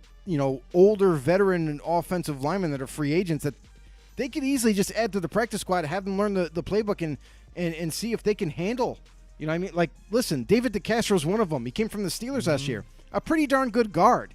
And even though he's older, I still think he can hack it in the NFL and do it well. So there's guys like that out there that they could add right now, and maybe that turns their season all around, at least for this year. Yeah, I'm going to go with Washington football team as well. And again, the way I look at it too, if I pick against my team and they lose, I'm happy. And then if they win, then I'm happy. So it works. I just want to be happy. God damn it. I'm tired of being sad. I'm done with this. God.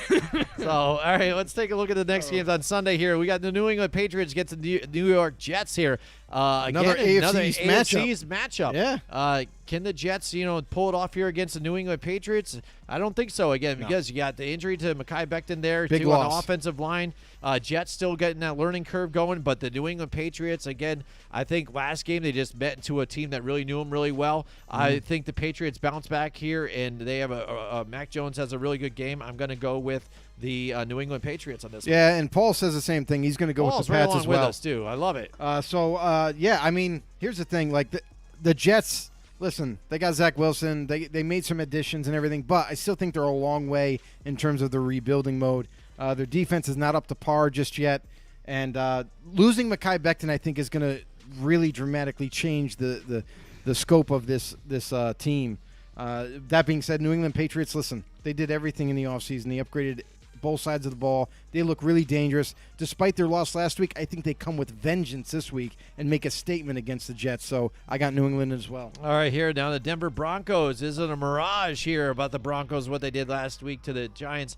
And you got the Jacksonville Jaguars, who did not play well either. So, again, this is going to be a rough game, but based on what I saw last year, I'm just going to go with last week, I'm going to go with the Denver Broncos, and they can keep it going unless Jacksonville can really turn this ship around. But right now, I think they're still learning and getting it going. So it's going to be a rough road for them. Rookie quarterback again, no matter what, what you heard about him coming out of college and stuff, still learning the ropes. And then also look at the personnel that he has there. They're just getting it together here. So I like Denver. So two key losses that Denver lost, two key injuries that Denver lost last week. Jerry Jeudy is going to be out for several weeks with a high ankle sprain. Ronald Darby, their other starting corner, is now done for like 3 weeks. So there's two guys that are not only starters but important pieces to this team. Receiving-wise, I don't think it really affects them. I think they got enough depth. They got Tim Patrick that can step in, and they'll be just fine. Defensively, I think it hurts them a little bit. Ronald Darby was actually having a decent week last week and proved that he deserved to be the starter. And now that they don't have him, I feel like they're going to pick on that one side of the football for Jacksonville if they're smart. If they can kind of move DJ Chark around or Laviska Shenault, I think that might help them out with going up against a tough defense like Denver. But all in all, Trevor Lawrence and company, this is a funny thing about this game is I feel like this is a trap game. I feel like we've already written off Houston before, and they surprised us. This could very well be a surprise type of game. Jacksonville all of a sudden wakes up and realizes their potential. But I, too, am going to go with Denver. I feel like that's the safest pick here. And until Trevor Lawrence and the rest of the gang for Jacksonville proves me wrong, I think I'm going to have to pick against them. Right, exactly. And the point I forgot to bring up about last week's game here with the Broncos and the Giants team, we just talked about Washington as well. How do you beat the Giants? Tight ends. Is they really vulnerable against the tight ends? And what the Broncos did, they threw 2-3 tight end sets at them, and there was multiple tight ends that had catches and really took it to them, and that's how they really got it. And now look at Washington with Logan Thomas. Look to him for him to have a big day too against the Giants. And Paul says Denver as well. Yep, he's going with it. All right, now the Buffalo Bills, can they bounce back? But they have a tough AFC East foe here too in the Miami Dolphins, and we saw how they just played against the New England Patriots here. But again, Buffalo, again, playing hard, but it's going to be tough. It's in Miami. They got to go down there to where it's sweltering hot. Isn't this kind of funny? Like, it's going to be tough. Both weeks, it's like you got AFC East matchups. Yeah, and is stuff. it funny it's how like that back happens? to back? Yeah, it is interesting because even they didn't do that with some of the other divisions. Right. You know, this is the first time the Giants and Washington are playing. Paul's going right here with the Miami Dolphins. It's gonna be tough, but you know what? I'm gonna side on the side of Buffalo and hope that they, rally the horses here and get this thing turned back around. And I'm gonna go with the Bills on this one, but it could go either way. I mean, this division is gonna be funny all season long. It definitely can, and it's one of these games where like it's almost like for Buffalo, it feels like it's a, this is one of those games where like it could go either way, but I feel like Buffalo is gonna come back stronger and better this week. I think they were kind of a little rusty. They were a little off. Not taking anything away from Steelers. Steelers defense really put a ton of pressure on Buffalo. They did. And I think that hurt them. But Miami Dolphins defense, their strength is in the secondary. So not so much in terms of their D-line. So and if I remember correctly, one of their big time, I think his name is Raekwon Davis, their D tackle last week. He left the game with an injury. I'm not sure if he's going to be able to play this week. So that's another loss there. So Buffalo, I think they're the healthier team, and I feel like they might be able to become victorious at the end. All right, next up we've got the San Francisco 49ers and the Philadelphia Eagles. Philadelphia played hard against the Atlanta Falcons, but the Atlanta Falcons, I think, really just were really trashed last week too. So, I mean, they really shot themselves in the foot a lot of times. It was really tough to watch for me. But the San Francisco 49ers started off really strong, even though they did lose Raheem Mostert for the season now. I mean, he wasn't even a big part of that game really altogether. They just shown that they can win with whoever they have in the backfield and just have talent all the way around in this team, not only even on defense as well. What's the funny thing about the defense? Remember, even say with the injury that they had on defense, that maybe now they go reach out for Richard Sherman. There's the time to call Sherman back. Yeah. And they go Trey Kirkpatrick going and signing a deal to get him done locking it in. Right. It's not official yet, but isn't it funny? It goes right there. Yeah, he's going to get signed. No, Richard Sherman. Sorry. He's going to get signed, and that's because of money. Yeah. Honestly, Richard Sherman has priced himself out of a job, literally. So he's had multiple opportunities. For some things with him now, he's kind of had antics outside of football and some of the things he does. Yeah, but in the end, I still feel like a team would have already signed him already. I mean, but his price tag is just way too high. But, I think I'm with Paul here, too. I'm going to go with the 49ers. Yeah, and this is the thing is I really like what the Eagles showed me last week. I know it was against Atlanta, but that offensive line looks pretty darn good. And they're going to need a good offensive line against a defensive line like the Niners with Nick Bosa and them. I feel like the Eagles, they're going to utilize Miles Sanders a lot more often in the passing game against a rush like this, where they just dump it off to him and let him do his thing. The receivers, I really like what they have going on here. And then defensively, I feel like they match up pretty darn well against the 49ers offense. So I'm going to go Philly on this one. Oh, man, you're going Philly on this one, huh? Interesting. All right, Paul says Sherman can run through a door. No, yeah, that's hilarious. Yeah, that's fine. The only if anybody doesn't know what that is in reference to, I'm pretty sure there's still a video out there of Richard Sherman trying to break down a door to get inside of a house, which I honestly don't understand. A multi-million-dollar man is trying to break down a door.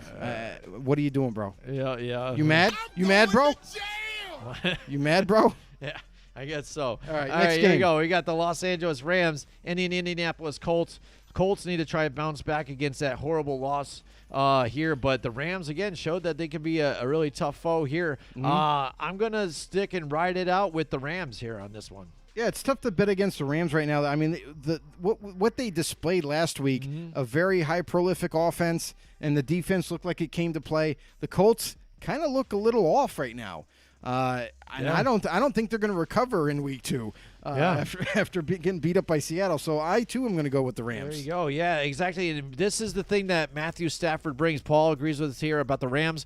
That's your difference a bit. There is no question about what Matthew Stafford is. Nobody's saying, I'm like, well, what's Matthew Stafford going to do this week? Is he really truly the guy in Los Angeles? You know what I mean? He's a veteran. He's great. He's been overlooked over there in Detroit because the team overall and the organization was terrible. This is what the Rams needed, and that's why they made that trade and gave all that stuff up for him. This is what they want, that big arm, the durability and what he has done. And the experience. The toughness and experience, exactly. That's the main thing, experience. That's the thing, too. He looks like he's having fun out there. I felt so good. When you're watching him before he's in the tunnel, get ready to go out, I was almost emotional for him to go out there. And I know you feel the same way. Listen, we've been praising Matt Stafford for his whole entire career. Everyone keeps dogging the guy because he was in no man's land in Detroit and didn't have a whole lot to build off of. Never really had a really good offensive line. You know what I mean? Like the best O-line is when he left. You know what I mean? And even that was always injured. So not a ton of real high-quality weapons. Besides, you could even in Calvin Johnson, that's about the only name you could bring up in his tenure there. And then now with the Rams, he's got the most complete offense he's ever had. Running backs galore, better offensive line play, and pick a receiver, any receiver to throw to. So he's very happy in L.A. All right, we got the Vegas Raiders and the Pittsburgh Steelers here. Pittsburgh at home. Yeah. And they played again, like I said, a real tough defensive game against the Bills. And it kind of surprised me a little bit. I mean, I knew it was going to be a little bit of a tighter game, but I thought the Bills had enough to get it done because their defense is good too. Josh Allen seems like he's taking a step forward. Right. But now the Vegas Raiders, they put up, 27-30 points on the on 30. the Ravens, so 30 points. 30. Yep, and that overtime win. But again, everybody still wants to be like, well, are the Raiders the real thing? Is this a mirage? This is tough. It was a different game. Like you said, the injuries, but everybody has injuries. Again, the offensive line on the Raiders was injured too, and they got it done. Derek Carr staring in the pocket, poised and making the plays that need to get done. This is going to be a knockout, drag-out game. I think this is going to be tough. But again, like you said, they don't travel very well when they go East Coast and stuff. And just because they're at home, I think I might just side with the Steelers on this one. But if the Raiders win on this one, I wouldn't be surprised, and I'm excited for you and your team. Yeah, I mean, I am too. I like what I saw from the defense, especially. Like, I already knew we had a top 10 offense, but the defense is what really kind of has got me a little excited as a Raiders fan. I like what I saw there in week 1. I look for it to continue in week 2. However, you got to remember, too, is injuries is a part of this game, and I don't know 100% if Richie Incognito is going to be ready for this week to come back at left guard. But to my surprise, the Raiders did sign a former Patriot offensive lineman again, Illuminor, recently added to the squad. He ended up going in at right guard and actually played it pretty darn well, so I was happy about that. But listen, they're kind of coming into this week against the Steelers with not their best talent. Yannick Ngakoue is not going to be there. Like I said before, Incognito might not be there, so they might have 2 backup guards starting. They're still missing some guys from the defense, so that all being said, I feel like they're going to be at a little bit of a disadvantage going into Pittsburgh. Not only do they not travel well on the East Coast, but Pittsburgh looked pretty darn good in week 1. Their defense is going to come to play. This is going to be a rough, drag-em-out game, and whenever you watch a Raider and Steeler game, that's exactly what it is. It's going to be right down to the end. Last offense that has the ball is probably going to win the game, but I'm going to go with Pittsburgh. All right, here. Now moving on to, we got the Cincinnati Bengals in the Chicago. Did you get Paul? What did he say? He said Steelers. Yeah, he said Steelers. Now I got the Cincinnati Bengals and the Chicago Bears. Chicago at home. They faced a tough team here, but again, if they stick with Andy Dalton, is that going to be the answer here, or do they go Justin Fields on this one? Is that going to be a difference? But Joe Burrow and the Cincinnati Bengals played a tough team, and the Vikings really took it to them. Again, are they going to be able to string it together here and get 2 wins here? This really is a tough one. But you know what? I don't know. I'm liking kind of what Cincinnati's doing. They got the hot hand. Chicago, again, just personnel-wise, offensively, right. I don't like exactly. Unless even if you look at Montgomery. Paul. David Montgomery, though, looks pretty good, though. He looked good. I think they should have did a little more of that, too. They didn't stick with him enough. I think if they did more of him, it would have been nice for them. The most underrated running back in the league, I feel like. David Montgomery never gets brought up in talks of being like an elite or even really good running back. Even in fantasy, he kind of gets dogged. Like he's never one of the top 2 or 3 rounds picked. You know what I mean? Like he's always later on. So Montgomery, I think the world of him. I think he needs to be the feature type of guy in that offense. And one thing that I really like about Cincinnati is not only they're young, but they look so special together. Like that young offense that they got going with Joe Mixon now healthy again. Offensive line is playing much better. Their defense is upgraded, and it looked pretty decent in week 1. See if they can match that same intensity in week 2 going up against Chicago. But here's one disclaimer that I'm going to put, is that if they start Justin Fields, I'm picking Chicago. If Andy Dalton's a starter, I don't like where Chicago's headed. So I am going to pick Cincinnati Bengals because I just like that nucleus that they have. Yep. They're a competitive. Listen, they were a competitive team last year before Joe Burrow got hurt.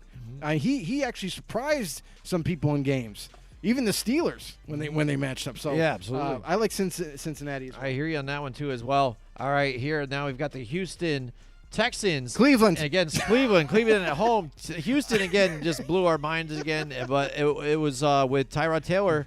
What were you going to expect with that? I wasn't sure. And this is basically what you wanted out of Tyrod Taylor is not create the turnovers, keep it safe, and get you through the game. But, again, the running game and Mark Ingram having a resurgence. So, like, when you saw his old times, he used to be with the Saints and then even back with the Baltimore Ravens. Right. And they had such a deep backfield. Who was going to be the main guy here, but got some stuff done for them. Yeah. But I think that's as far as it goes, at least even for this week. Cleveland let the team off the hook. They had it. They didn't have OBJ in there. Not that would have even mattered. Right. But at home, I think they bounce back here. This is a good game for them to cushion this and get back on track here to fight for this division. I like the Cleveland Browns at home. And Paul likes the Browns, too. Paul is right there with us, too, as well. But yeah, on board, Joe? Here's the thing is, the Houston Texans, yes, they did surprise us, but let's put it into perspective here. They did play the Jaguars with a rookie quarterback, and they just haven't coach too. They really haven't figured out everything just yet. So that being said, with a whole new coaching staff, listen, they got some learning to do. They got a learning curve, and I think that's why you saw Houston kind of take advantage of them. Right. Cleveland, listen, they should have never lost that game against the Chiefs. They gave that away. Cleveland's pretty pissed off right now, I would imagine, and they're going to look to unload on Houston. Tyrod Taylor might be running for his life in this one. I am, too, going to go with Cleveland. All right, here now, next up, we've got the New Orleans Saints and the Carolina Panthers. Now, this could be a good game. A nice game, this too, could be a real awesome game. I can't wait to see this one. Oh, yeah. It's going to be a good game here. It's going to be close. Carolina, every time they play these guys, too, at home again, it's going to be tough. But I'm going to look back at the quarterbacks. And, again, Sam Darnold played good enough to win that game against the Jets. Yep. But yeah, I think I might be on that Jameis Winston trail a little bit. On the train a little bit. I'm hanging on to the rail a little bit. It's more like a trolley. Don't grab the third rail, bro. Don't grab the third rail. It's like a trolley. I'm jumping on for a little bit, but if I have to get off, I'm just going to jump off quick. But if that's the thing, this is what they wanted out of that. He was a number 1 overall pick in a draft a few years ago. It just needed to stop the antics and then the bad forcing the turnovers here. And stop eating W's. And that's the thing. You learned under Sean Payton and then matured. Drew Brees and matured. So hopefully, again, I mean, the Panthers played against the Jets, who are just like starting over and kind of like with a new head coach and a new quarterback and trying to knock out the bumps and the bruises here. Yep. So I'm going to side with the New Orleans Saints on this one. Paul disagrees. He's going with the Panthers, but I don't blame him for that. But I'm going to ride with the New Orleans Saints. So one thing that I'll bring up is for the New Orleans Saints, they're going to be out without their center. this week. Looks like he's going to be out for a couple of weeks. That's a big loss because your center is your quarterback of your offensive line. He's the one that calls all the checks and balances, all the different types of plays against blitzes and what have you, and blocking schemes. That could be critical in this game, facing a Carolina Panthers young defense that looks to get after it. Listen, I was very high on Carolina before the season even started. I love the addition of Sam Darnold.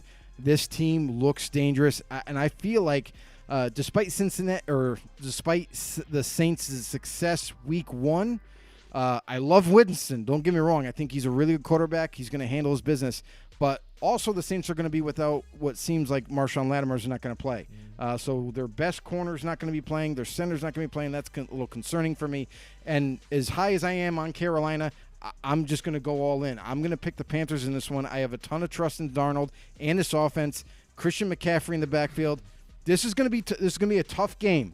I'm telling you right now. This could actually be a high-scoring game, or it could be the direct opposite and just be all defense. It could be that different. But I am going to go with Carolina at home. All right, you got the Minnesota Vikings and the Arizona Cardinals. Vikings, really slow start. Couldn't Paul's get it going got Panthers until they too. finally got it here. Paul's on board with the Panthers. But Arizona looks really fresh. Looks really good. I look to see them continue their success here. I'm going to go with the Arizona Cardinals here at home. I mean, listen, me and Jim both picked them to win the division. I think going up against Minnesota, this could be another trap game. It could be because we know that the Minnesota Vikings are a competitive team, and it looks like they're a lot better than they were last year. But Arizona, I think, will be too much for them. I think the offense is going to be tough to deal with. Their defense is going to – Kirk Cousins, God bless you, bro, because get ready to get smacked around. Chandler Jones, maybe he has 3 more sacks in this game, bringing his total to 8 sacks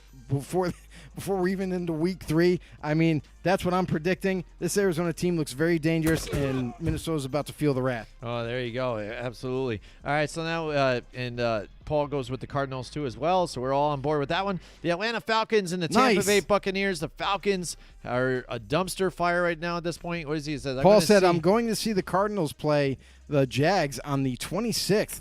Good for you, brother. Yeah. Oh, you're going to see a shellacking. You're going to see the Cards wipe the Jags rear end. It's going to be tough. Yeah, it's going to be great. Woo! Yeah, the Cardinals Go, fans Paul. out there. Yeah. Paul, maybe you can be our sideline reporter for that game. Yeah, let us know. Yeah, absolutely. Post some stuff on our Facebook group. Go live and videos or whatever videos you want to do, pictures. That'd be appreciate amazing. You, bro. That'd be great. All right, so we got the Bucks and the Falcons here. Falcons can't seem to get out of their own way. I'm going to go with the Tampa Bay Buccaneers, even though they started out a little slow. A little rusty. But Tampa. See, I went around. Tampa Bay. Tampa Bay. Tom Brady starts off slow first game every season, kind of gets it going, but I think he's going to get it done. This is a nice game too, but against the Falcons. Falcons are just in a rebuild mode. So I'm going with the Tampa Bay Buccaneers. He says, I'll be tailgating. He's going Bucks too as well. Let's tailgating. Go. Hell yeah. Check it Love out. Tailgating. I love it. Excellent. Can't wait. Yeah, just so you know, Paul, me and Jimmy will be going to the Giants-Raiders game. That's right. Can't wait Giants for that fan, game. Raiders fan. It's going to be intense. It's going to be 3 Giants and a Raider. Yes. It sounds like a sitcom. It sounds like a movie. Maybe we'll put in the writing for it pretty soon. Yeah, that'll be pretty neat. But yeah, Tampa and Atlanta, I mean, come on, really? I mean, I feel bad for Atlanta at this point. I mean, not only did they get kind of beat up and grinded out by the Eagles, but now they're going against the Super Bowl champions. So, yeah, to me, it's no contest. Tampa Bay is, despite their injuries, they're going to end up winning this game. Yeah, absolutely. All right, here we've got the Tennessee Titans at the Seattle Seahawks. Seattle at home, they're tough to beat at home. And with that shellacking that they end up putting out too as well. I mean, high flying, but is it going to be too much here? Because again, this Tennessee Titans here, they came off a loss. They want to be able to bounce back in here. Mike Vrabel very vocal on what's going on and then how he wants his team run. Doesn't need the trash talking and all this other stuff and the dumb penalties.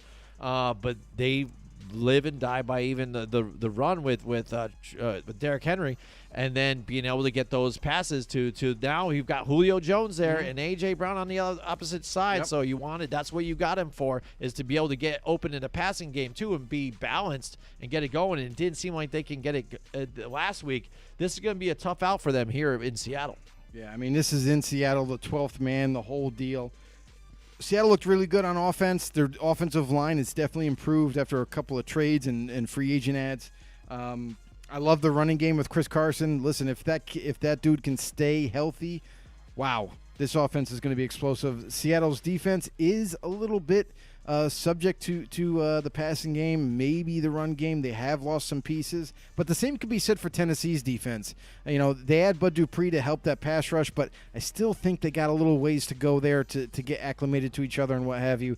Tennessee's offense didn't look like the same offense last year. They definitely going through some changes, and with Tennessee heading over to Seattle, I mean, for me, I think I'm going to stick with at home with the 12th man and how loud that place is going to be. I'm going to go Seattle. Boom. There you go.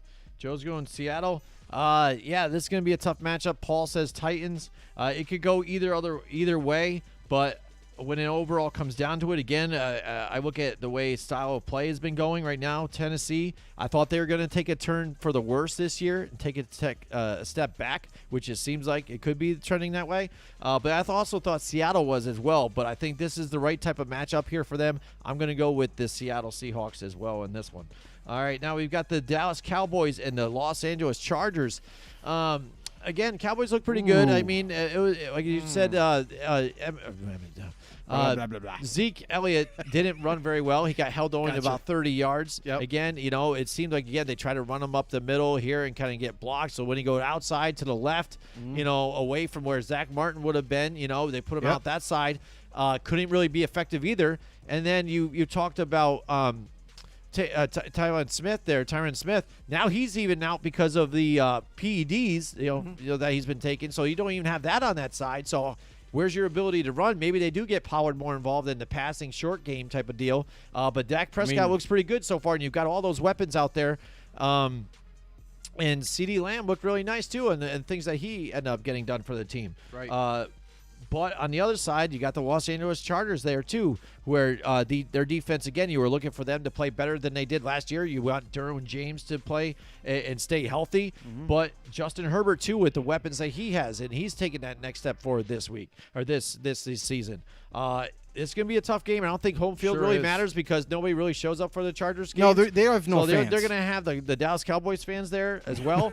But yeah, they definitely travel well. I think the Dallas Cowboys are still susceptible. I'm going to go for the Chargers here on this one. Okay. Paul says the Cowboys. Yep. So I was kind of impressed by Dallas and what they were able to do against the Super Bowl champions with Dak Prescott. Dak Prescott looked pretty darn well. Could play. Tony Pollard was more of an impact type of player, I feel like, on the offense than I thought he would be. I thought Zeke shedding his weight was going to be like the absolute, like, no holds barred, definite guy that's going to get the rock all the time. And Pollard actually kind of ended up splitting touches, if you will, for the Cowboys. So that was a little surprising. Defensively, they looked a little bit better on defense than and people probably gave them credit for, even me.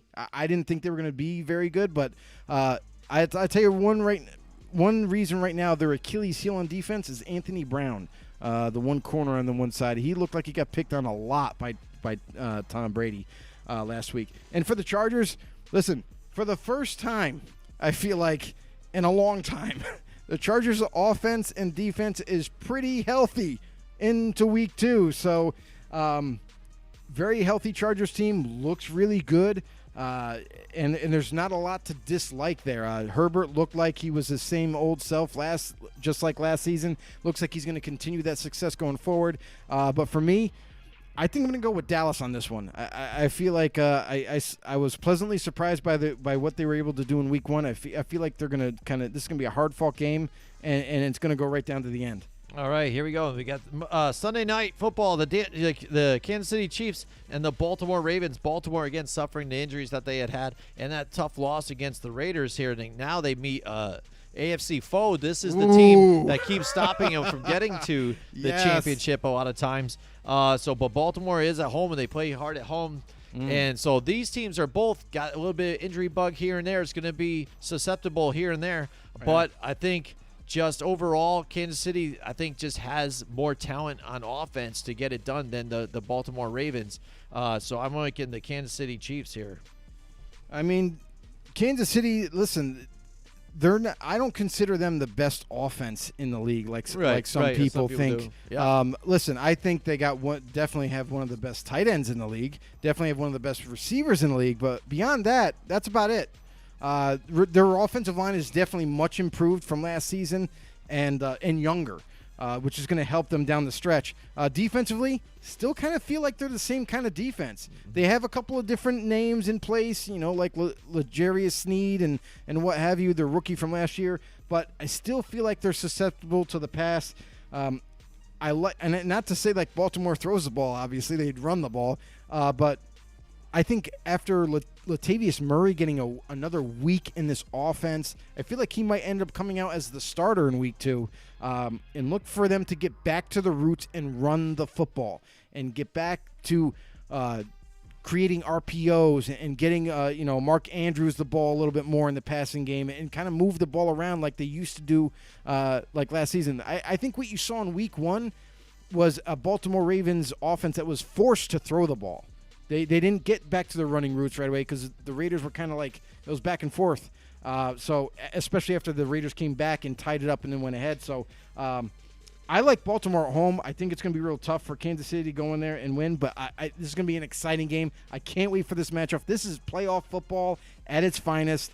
And despite the injuries that the Ravens do have, they have a couple, but I like Lamar Jackson's chances against this Chiefs defense. And I like the throws that he was making last week too, or last night. End up being last night. I mean, some of the throws that the Lamar Jackson was dropping in, they were dimes, man. So anybody that questioned what he would do passing was pretty amazing. The funny thing is the dimes were guys that were wide open. Mm-hmm. But hitting him in stride that was deep, where the guy would you should. Yeah, I know. If you're a starting quarterback in the NFL, that's you what should. I mean. What they were questioning and what he could do is he's not as accurate as a passer. I think he silenced some of that there. So, I think it was a big question. Okay. All right. Anyways, the Detroit Lions and the Green Bay Packers on Monday Night Football. I like Green Bay in this one. They bounce back. You really do? Yeah, absolutely. You have all the faith in Aaron absolutely. Rodgers. Yes, I do. It's not a question. I just answered it. There you go. So Detroit Lions. Detroit? Jared Goff for Detroit. Here's the thing: is Detroit is not as bad as some people were kind of placing them to be. Jared Goff and that defense, Swift there, the running back. He actually played pretty darn well. For week 1. I was kind of surprised on how that offense did kind of come back on the 49ers, and I feel like that was all kind of garbage time. You know what I mean? Like the Niners kind of extended that lead so far that they were like, we can relax. There's really kind of no chance that they can come back on. So they came back a little bit, but not enough to win that game. I think that was a little bit of mercy, that the Niners were giving Detroit, and that's why they got close to them. But Green Bay, they're gonna try to work out the kinks here with Aaron Rodgers and the rest of the gang. I feel like Aaron Jones is gonna have a bigger day in week 2. I feel like, despite the disappointment of Rodgers and Devontae Adams, I feel like they're gonna get back on track this week against a Detroit Lions defense that has a lot of holes, more than Swiss cheese. So and Nakuda's out for the season too. So we don't even see him. Yeah. So I'm going to go with Green Bay. Yeah, and Paul right there. The Pack bounces back. Oh, you know what? It's even better than that. Here, I'm going to do this one. Hold on a second. Ready? Else? Here we go. Here's Paul. Ready? Now, here for the Monday Night Football, the Green Bay Packers are going to take the victory, and the Pack bounces back. Yeah, that's right. Little Horatio Kane. I like it. There you go. I just had the shades there for that. That would have been nice. But there you go. There's our picks for the week. Way to finish it strong with a little CSI. Absolutely. Paul, we really appreciate you joining the show with us. Everybody else, too. Thank you so much, sir. Watching us on YouTube, on Facebook, on Twitter. Make sure you like the video. Keep the comments rolling. Share it. Join our group, Football on the No Show, and also go to Football on the No Show there on YouTube. If you haven't yet, become a subscriber and hit the notification bell. And don't forget us here at the Apple Podcast and Spotify and all that stuff. Go visit us over there. If you're on the run, just put in your earbuds, listen to us. And also hit the subscribe on there, too, as well. If you want to, follow us. Anywhere you get your podcast, guys, make sure you follow us. Keep us. We'll help keep you up to date. We'll give you our honest opinions, and if you want to get a little more interactive, hit us up on YouTube or Facebook and become a member there. You can ask us questions. You can comment. You can give your opinions. Listen, Paul was one of the biggest dudes in this chat box here and lit it up here. He stayed right all the way through, gave us his opinions, gave us his picks. Thank you very much, Paul, for the support, and everybody else that has watched us. Yeah, absolutely. Again, here's the standings right now with the picks. I'll just bring them up real quick. Joe has the lead on me by 2. We shall see if that changes this next coming week. We got a long season. We're ready to get it done, and we're really excited. Paul, he says, great show, guys. I will join your group and check out your podcast. Thank you so much. I really appreciate it. Check out some old stuff that we do. We love it. We love you, and we will see you guys next time. Join us next week from 8 till 10 Wednesday nights for more Football on the Know with Jim and Joe.